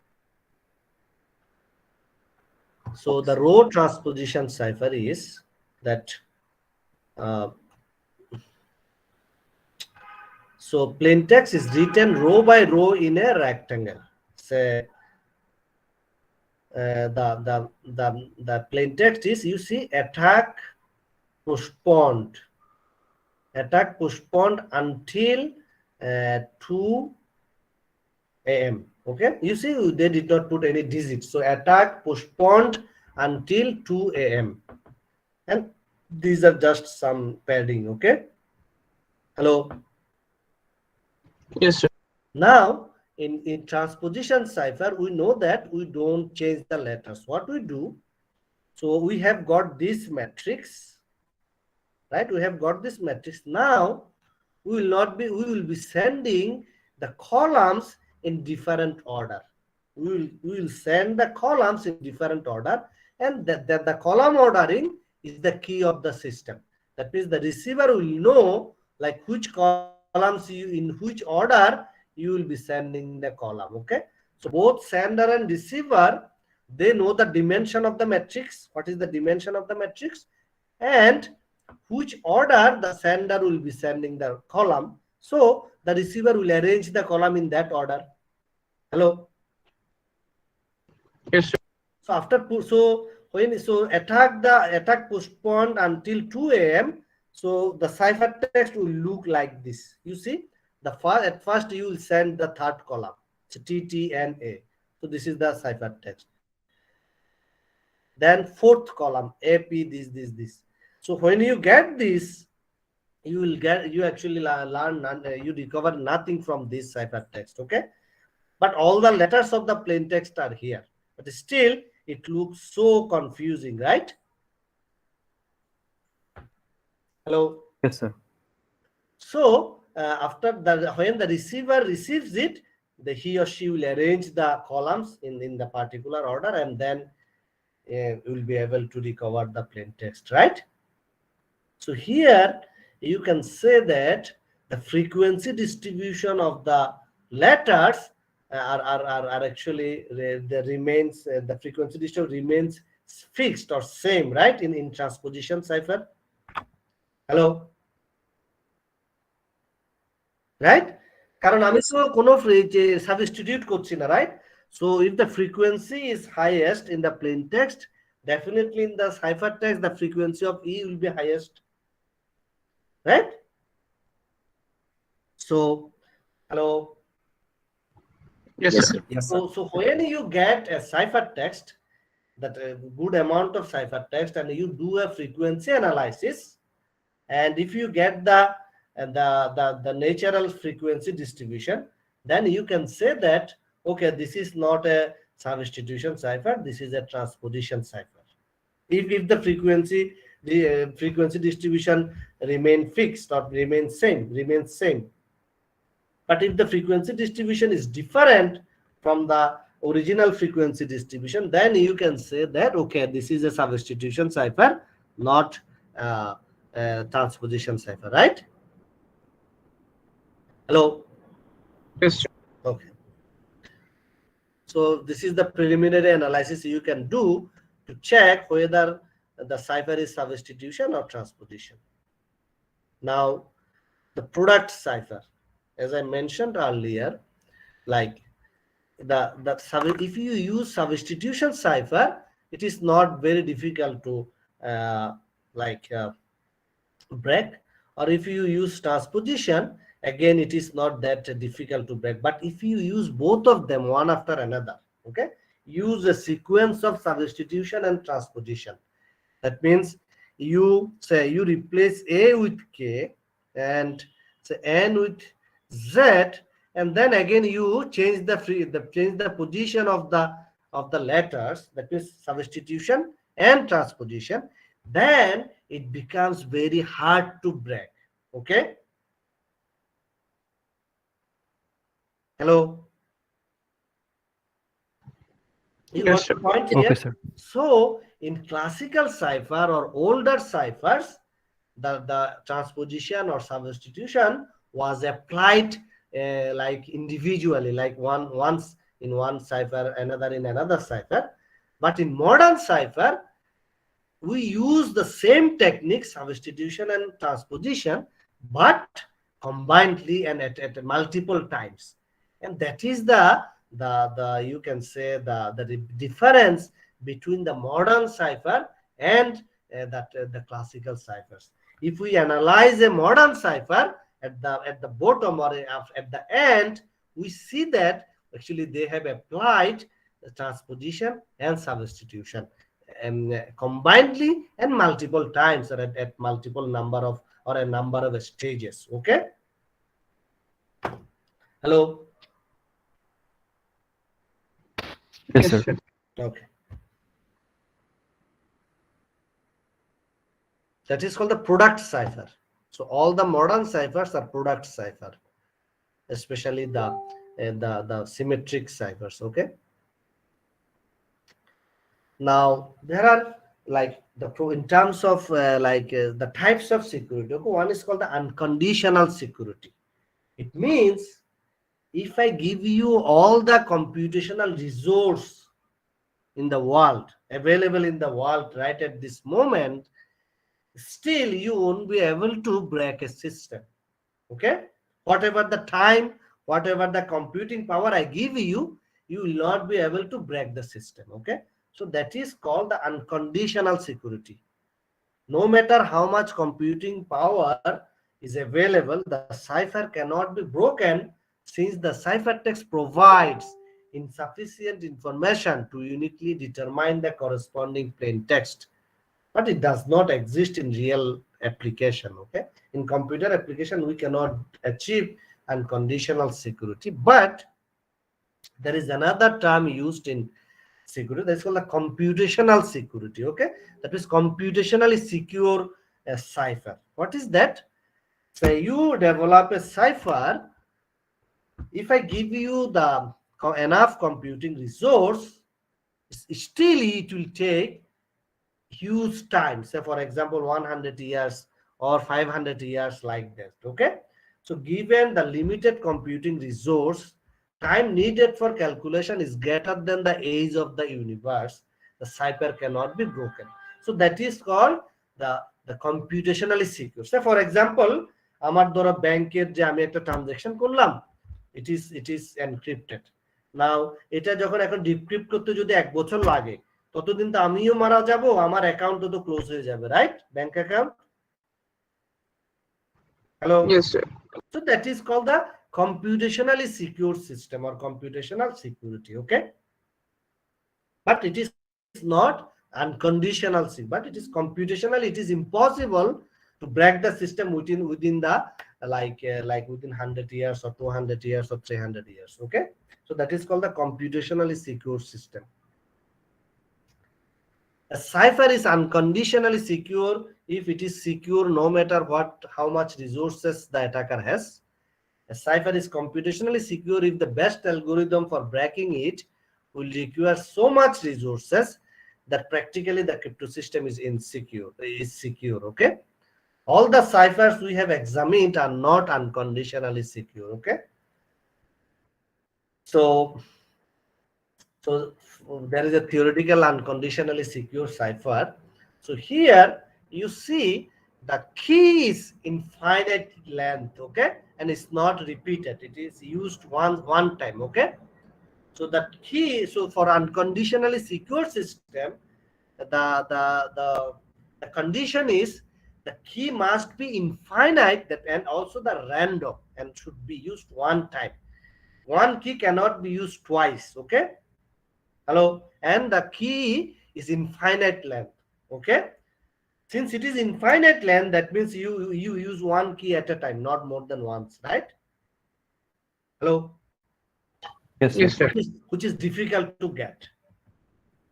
Now let us come to the last one, steganography. Okay, steganography, which is not like cryptography, but it is also an way of for secret communication or confidential communication.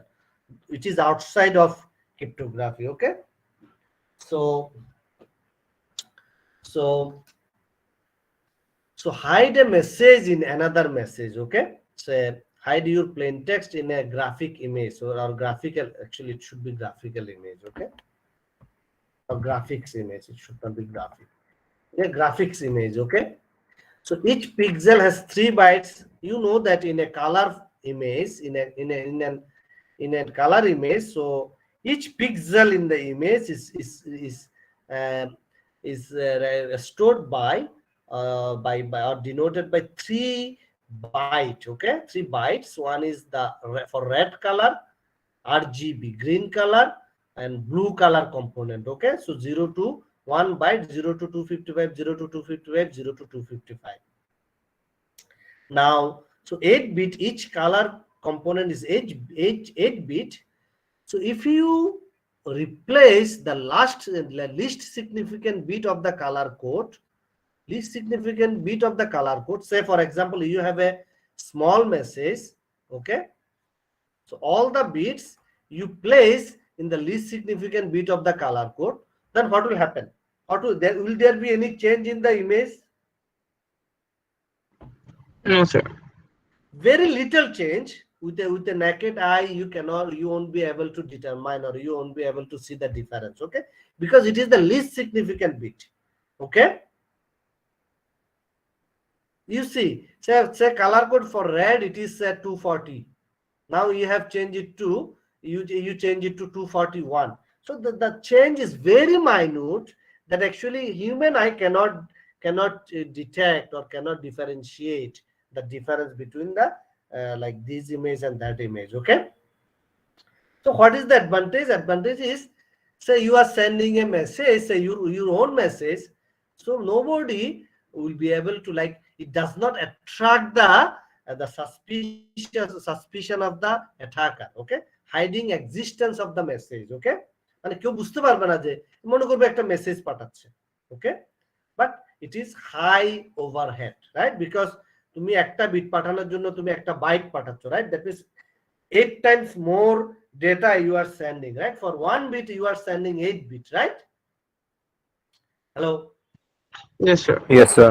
Yes, That sir. is the disadvantage, but still it is a good way. Nowadays it is becoming popular. So okay, so even in this letter there is a message encoded in like a steganography. Okay, can anybody see something inside in this letter? It looks very naive. You see, dear George, greetings to all at Oxford. Many thanks for your letter and for the summer examination package. This. But still, there is a message embedded in this letter. Okay, and don't think that actually I could recover it. So I did not recover it, but later on I searched in the internet and I found it. Okay. So if you check the last word of this letter, all the last word, okay, so you see that your package ready Friday 21st, room 3, room 3, please destroy this immediately. Okay, so this is a message just at the end. So this is another like embed one message into another message. Okay, another form of steganography. Hello. Yes, sir. Okay. Yes, So sir. now we will conclude this slide. What we just having a summary. You see, we have discussed classical cipher techniques and terminologies, monoalphabetic substitution cipher, cryptanalysis using letter frequency distribution, Playfair cipher, polyalphabetic substitution cipher or Vigenère cipher, then the transposition cipher, the rotor machines, product ciphers, then steganography. So do you have any question?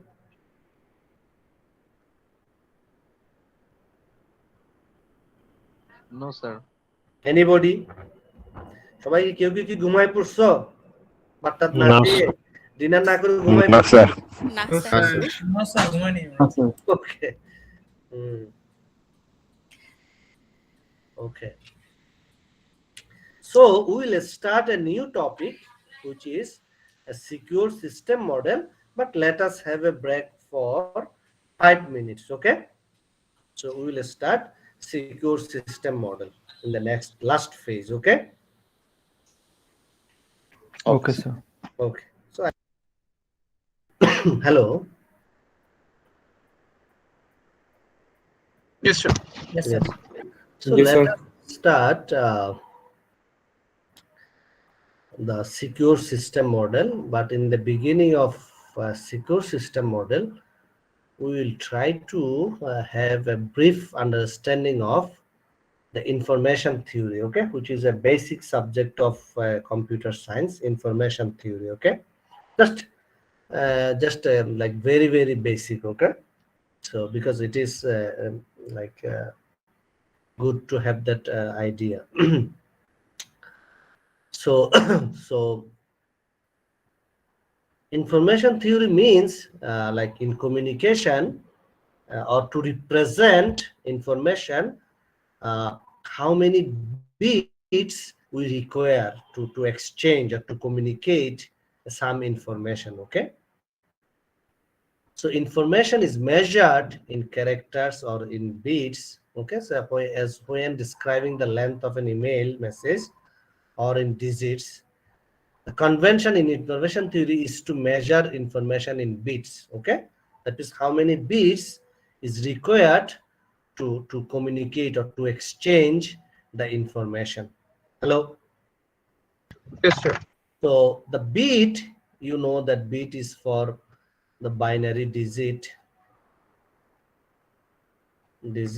So so it can be either 0 or 1, because there are 8 possible like if you like have 3 bits, or if you take 3 bits or consider 3 bits, so you can have 8 different combination, right? Hello. Yes, sir. Yes, sir. So and you can assign any code, say for example 1 to 8. or 0 to 7, or say 11 to say 18, whatever you want. Okay, that means this is the code, 3-bit code, and you can, if between sender and receiver, they can assign, they can have an agreement. What does it mean by 30, or what does it mean by 100, right? So different combination may may convey different types of messages, okay, or information. Now, if we flip a coin or toss a coin, okay, so 1 million times, and write down the sequence of the results. Say for example,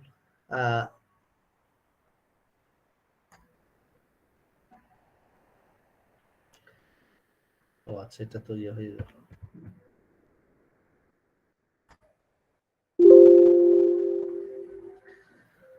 So so you can send, say, so if we toss a coin, what is the outcome? Either head or tail, right? So we can have an agreement, okay, for age we will send 1, for tail we will send 0, right? So if there are 1 million tosses or flips, or like so throwing of the coin, so you may send, okay, that is a series of zeros and ones, right? Hello, like Yes, this, sir. right? Series of zeros and ones. Now the question is, to send the result or outcome of 1 million toss, how many bits we will require? In this situation, what I have just written, I assume that for head I will send 1, for tail I will send 0, so I will require 1 million bit, right? Hello. Yes, sir. So this is just a intuitive idea or assumption. Okay, I will be using 1 for head, 0 for tail, and then there will be 1 million bit, right? Yes, sir.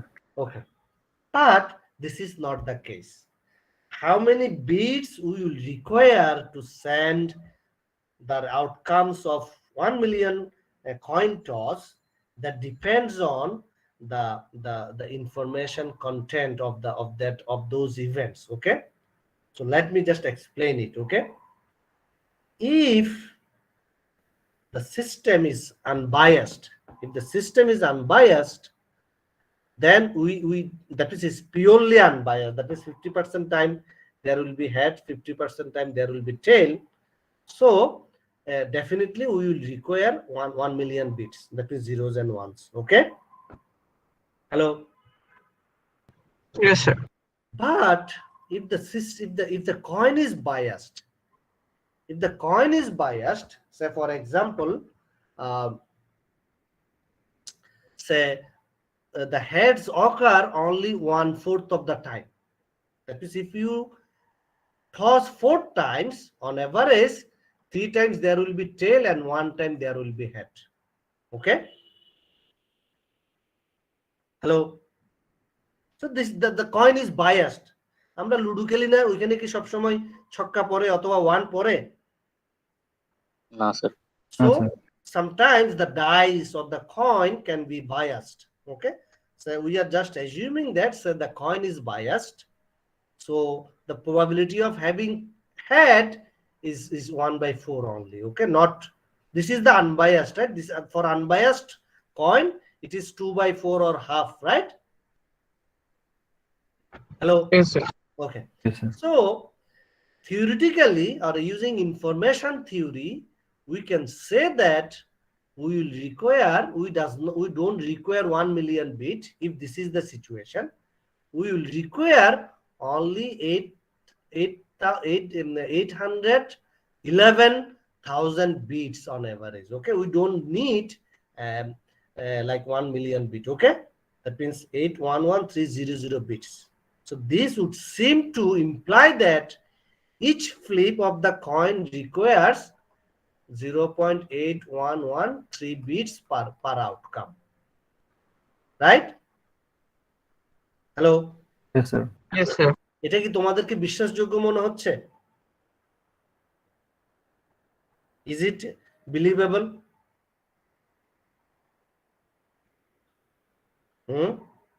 Okay. Now, so to use the, to understand this, let us like take another example of the like coin tossing, that is মানে আমরা এটাতে আসবো, আমরা আরেকটা example দেখি to clearly understand what is happening. So let us, the coin is, assume that the coin is biased like this. Coin is biased like this. That means if you toss 1000 times, only one time on average, so these are average case situation, on average you will get one hat, and 999 times you will get 10. Hello? Yes, sir. Yes, sir. So out of 1 million toss, how many head you will get? 1. 1000. 1000, right? 1000 heads you will get. Now if you send the position of the only heads, আমি যেহেতু 1000টা head পাবো, আমি আর sender এবং রিসিভারের সাথে agreement করব, okay, I will not send the outcome of all coin toss, I will only be sending the position of the heads, মানে কোথায় কোথায় হেড পড়ছে এটা যদি রিসিভার জানে তাহলে বাকিগুলো টেল পড়ছে, right? Yes, sir. So to send the position could be 1 number toss to 1 millionth toss,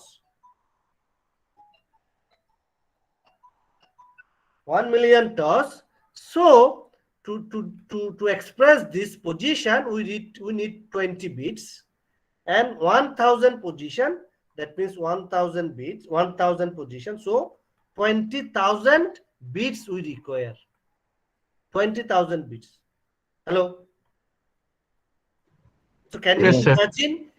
imagine that for 1 million outcome you are using only 20,000 bits? Can you, so now is it believable now for the previous example? Yes, sir.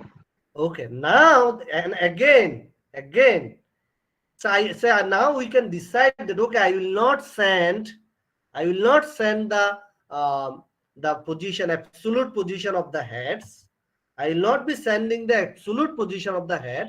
Rather, I will be sending the relative position of the heads.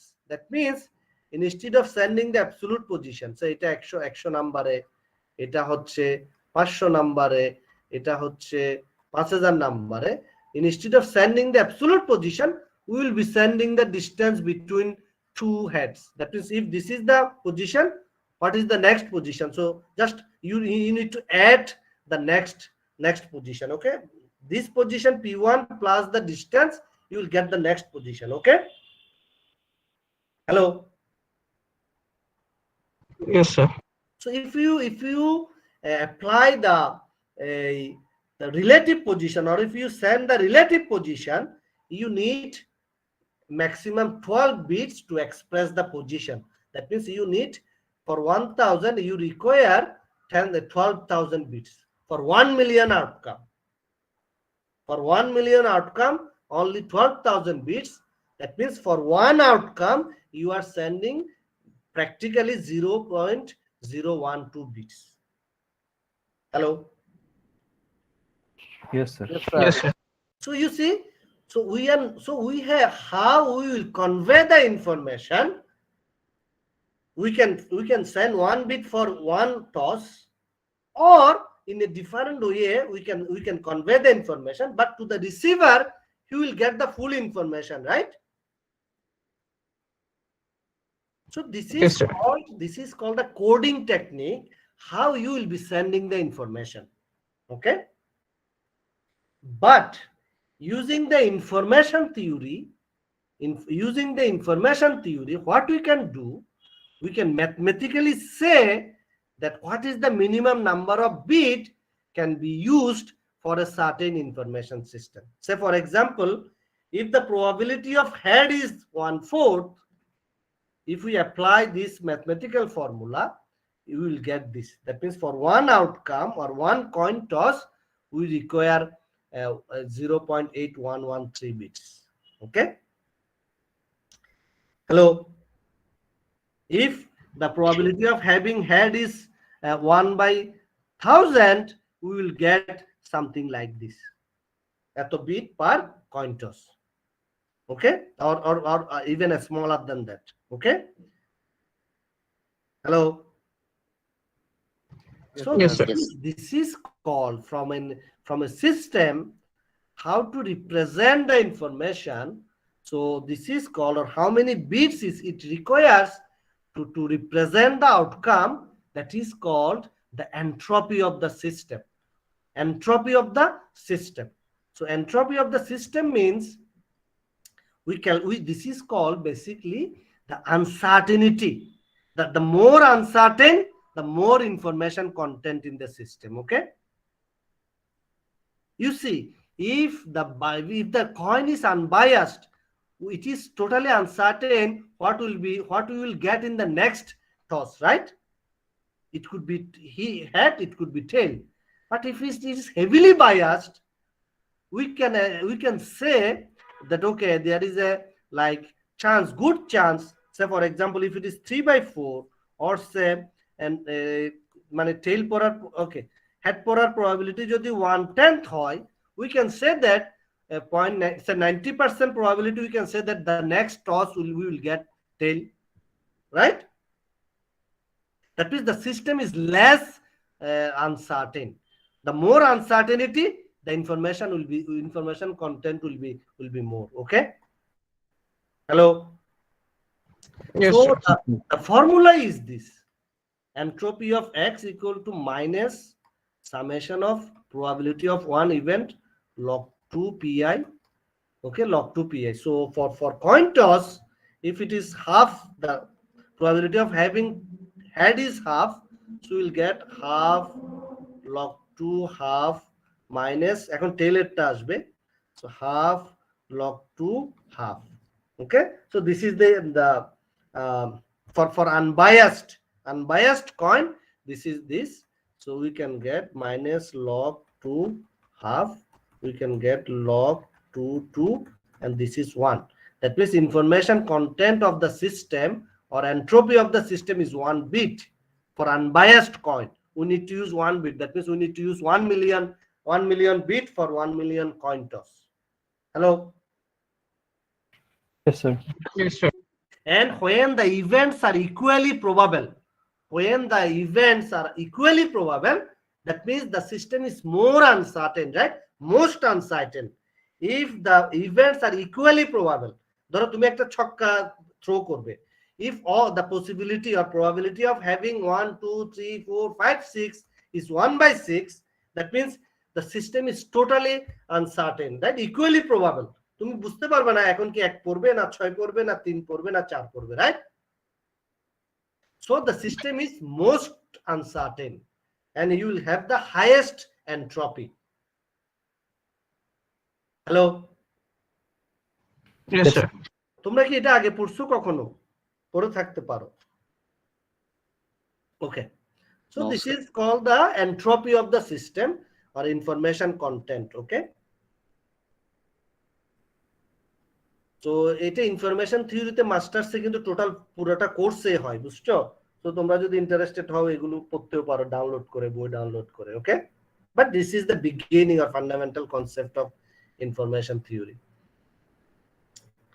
So now for a joint entropy, so this is the entropy of a single variable, right? Like if I toss a coin, then what will be the entropy? But if we toss two things, like the one coin and another dice, then or two dices or two coins, so what will be the joint entropy? So the joint entropy is this same thing, say h of x y, I mean f dio লিখতে পারি, a dio লিখতে পারি, so summation of pi xy log 2, so it is log 2 base. Okay, log 2 of xy. Okay, joint probability and here joint probability. Okay, now conditional probability, sorry, not conditional entropy. Okay, so the conditional entropy is say h entropy of y given x. Okay, it means, what is the mean physical interpretation of Okay, what is physical interpretation of joint entropy? Can anybody tell me physical interpretation of, আমরা তো আগেরটা বলছি যে h of x বলছি যে how many bits it requires to represent of the system, right? Outcome. এটা কি হবে? স্যার দুইটা জিনিসের কতগুলো বিট লাগবে সেটার information. Exactly, right? The to represent the results of the both outcomes, right? Okay, now for this one, okay, for the conditional entropy, if we already know the, or if we have the entropy of x, what extra bits we need to represent y? Okay, ধরো আমি কয়েনে কি পড়ছে এটা রেজাল্টটা জানি, ধরো head, then to represent what we have got in the dice, how many bits we will require. Okay, so that is the conditional probability. Okay, you see the conditional, sorry আমি বারবার probability বলতেছি, entropy. The conditional entropy indicates how much extra information you still need to supply on average to communicate y, given that the other party already knows x. Okay, so it is h of y given, it is known as, তোমরা probability তে এটা পড়ছো তাই না, given, so this Yes, is sir. minus summation of probability of x y log 2 probability of y given x. Okay, now according to the probability theory, probability of x y is probability of x plus probability of y given x. Okay, sorry, px into p given y given x. So p y given x equal to p of x y joint probability divided by probability of x. Okay, so we can replace this, so we can write minus summation of probability of x y log 2 probability of x y divided by probability of x. Okay, Yes, sir. okay, so so this is the conditional entropy, and now let us see some properties of the entropy. So so always entropy is greater than 0. It is greater than equal to 0. It is 0 when it is deterministic. It is 0 when it is deterministic, but it is always greater than 0, but it is non-negative. Okay, but তুমি যদি জানো হচ্ছে কি পড়বে, then it is entropy is 0, that means no information is there. Okay, Okay, sir. okay, আমাদের কিন্তু আমাদের 9 তারিখ থেকে কিন্তু আমরা ক্যাম্পাসে গিয়ে ক্লাস নিতে বলছে। আজকে সন্ধ্যায় একটা ইমেল পেয়েছি প্রভিসি স্যারের কাছ থেকে, বুঝছো, মানে নেক্সট টিউসডে থেকে মনে হয়, দেখি, মানে 9 তারিখ থেকে আমাদেরকে বলছে, তোমাদেরকে মনে হয় এখনো বলবে না, মানে আমরা এখন বাসা থেকে যেরকম নিচ্ছি আমরা ক্লাসরুমে গিয়ে ওইভাবে নেব। Okay, so next class will be in on like, ও আচ্ছা মাস্টার্স ক্লাসের জন্য কি হবে অবশ্যই আমি জানি না, but at least for undergrad আমার মনে হয় মাস্টার্স ক্লাসের জন্য সেমই হবে, বাট এতক্ষণ রাতে ক্যাম্পাসে কে থাকবে জানি না। ওকে, so that is one property. Another thing is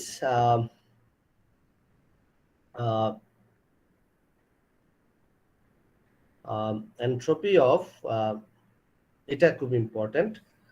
আমরা আগে যেটা পড়ছিলাম probability of x y joint probability equal to probability of x probability of y given x, এই যে দেখো এটা সবসময় পরে হবে, and the same thing probability the entropy of x y equal to entropy of x plus entropy of y given x. Okay, or entropy of y plus entropy of x given y. Okay, so same as the তোমার ওই যে এটাকে বলা হচ্ছে তোমার ওই যে কি বলে এটাকে ওই আচ্ছা না, এটা বেস থিওরাম না, বেস থিওরাম অন্য জিনিস।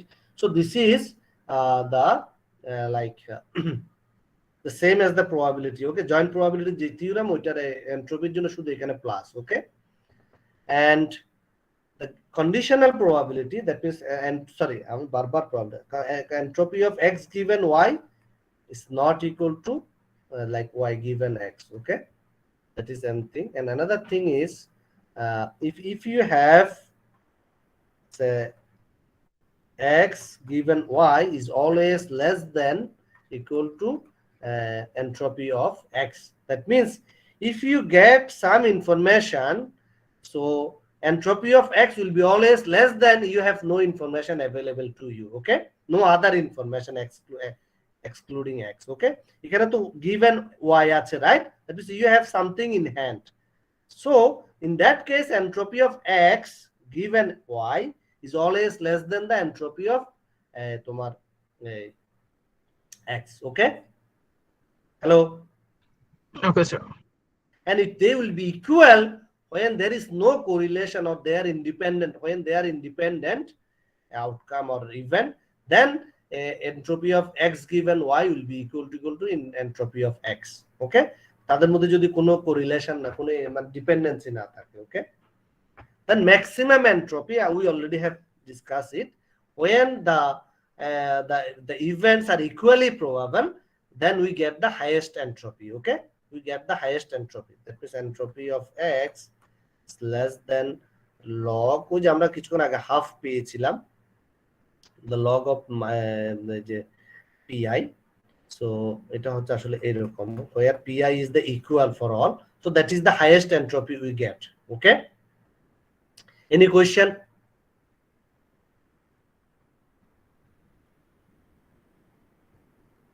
Any question? No, sir. এটা ইন্ডিয়ান ফ্ল্যাগ আসলো কোথা থেকে? ও আচ্ছা, ওকে। So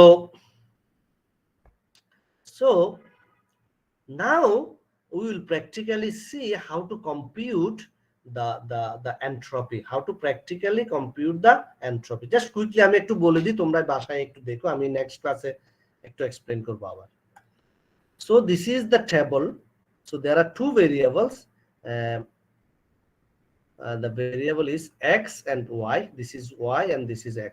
On the column it is x, this is y. So this will be given. The joint probability will be given. So you need to calculate probability of p, just the summation of this, probability of t, probability of k, then probability of a, probability of I, probability of u 1/4. Okay, so now how to compute h of x? বলো তো দেখি কেউ একজন, and how to compute h of y?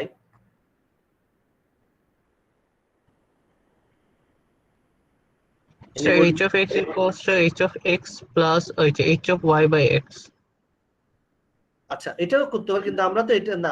আচ্ছা, তুমি বলতেছো কি h of x equal to h of x plus h of y by x, which is the formula. ওরা এটাকে এখানে যেহেতু একই রকম, ওরা এটাকে বলতেছে c, এটাকে বলতেছে v, তাহলে h of c কিভাবে হবে বলো? h of c is equals to h of v plus v by c নাকি?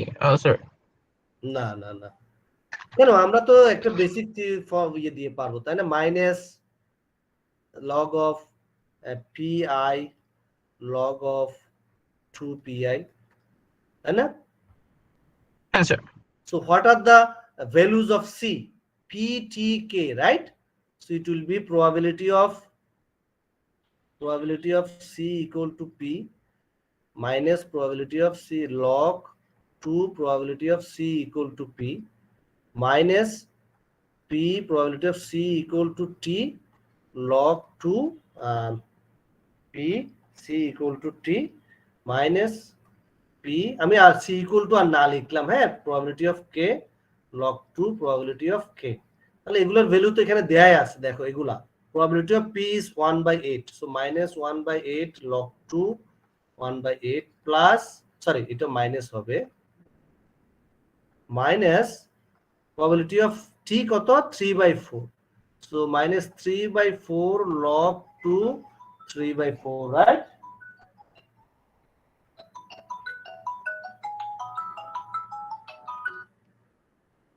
Hello. Yes, sir. Minus 1/8 log 1/8. So this is how we will get. So এগুলো যদি আমরা কিন্তু ইয়ে করি তখন we will get the এই যে এটা পাবো 1.061. Okay. Hello. Yes. sir. So সেরকম করে we can calculate the এই যে তোমার এই h of v. ওকে, আচ্ছা h of cv কিভাবে বের করব বলো তো কেউ একজন? h of cv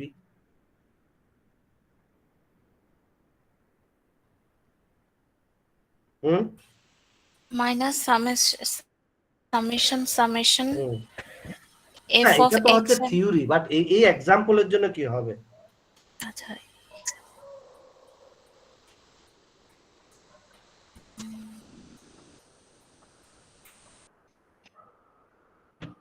দেখো আমার কিন্তু জয়েন্ট প্রবাবিলিটি কিন্তু দেয়া আছে, তাই না? এই যে probability of minus probability of a and p log 2 probability of a and p minus probability of at log 2 probability of at, এই সবগুলো দেয়া আছে না এখানে 9টা? Yes, sir. So this is how, so এই 9টা টার্ম যদিও আমরা ধর এটা এখানে ইয়ের মধ্যে আছে, তো এটা ইয়ে করলে আমরা will get the entropy of the joint entropy of the c and b which will be এখানে আছে 2.436. okay, hello. So now if we have these three items or three quantity, then we can easily calculate c given v or entropy of v given c, because we have the formula for this. Okay, hello. Yes, sir. So we have the using the formula we can easily get, that is we need only these three terms, h of v, h of c and h of cv, then we can get the all other terms. Okay, all other terms by applying the formula. The formula are এই যে এগুলা, এই যে এখানে আমরা পড়ছি যে এই যে দেখো এইটা দিয়ে only this formula. দেখো এখানে h of cv আছে, h of v আছে, h of e আছে, তাহলে এই দুইটার ভ্যালু আমরা বের করতে পারবো না? Hello. Yes, sir. Okay, so this is like you please practice at home. You will have a problem in the quiz from this entropy, and we will continue from this. Okay, the secure system model. Okay, in the next class. Any question?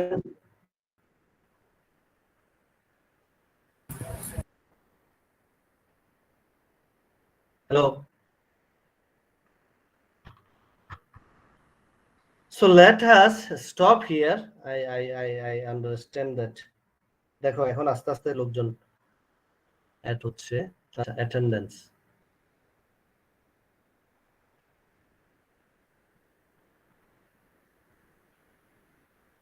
Sarwar Ahmed absent. Present, sir. Then Mahabubul Alam.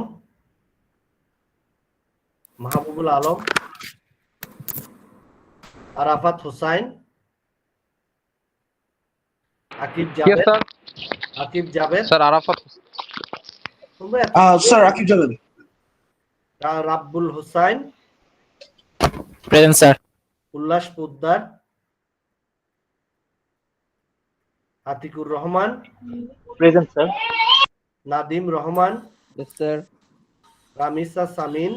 present sir Din Muhammad. Present, sir. Okay. Anybody else? Okay. Now let us go to 4932.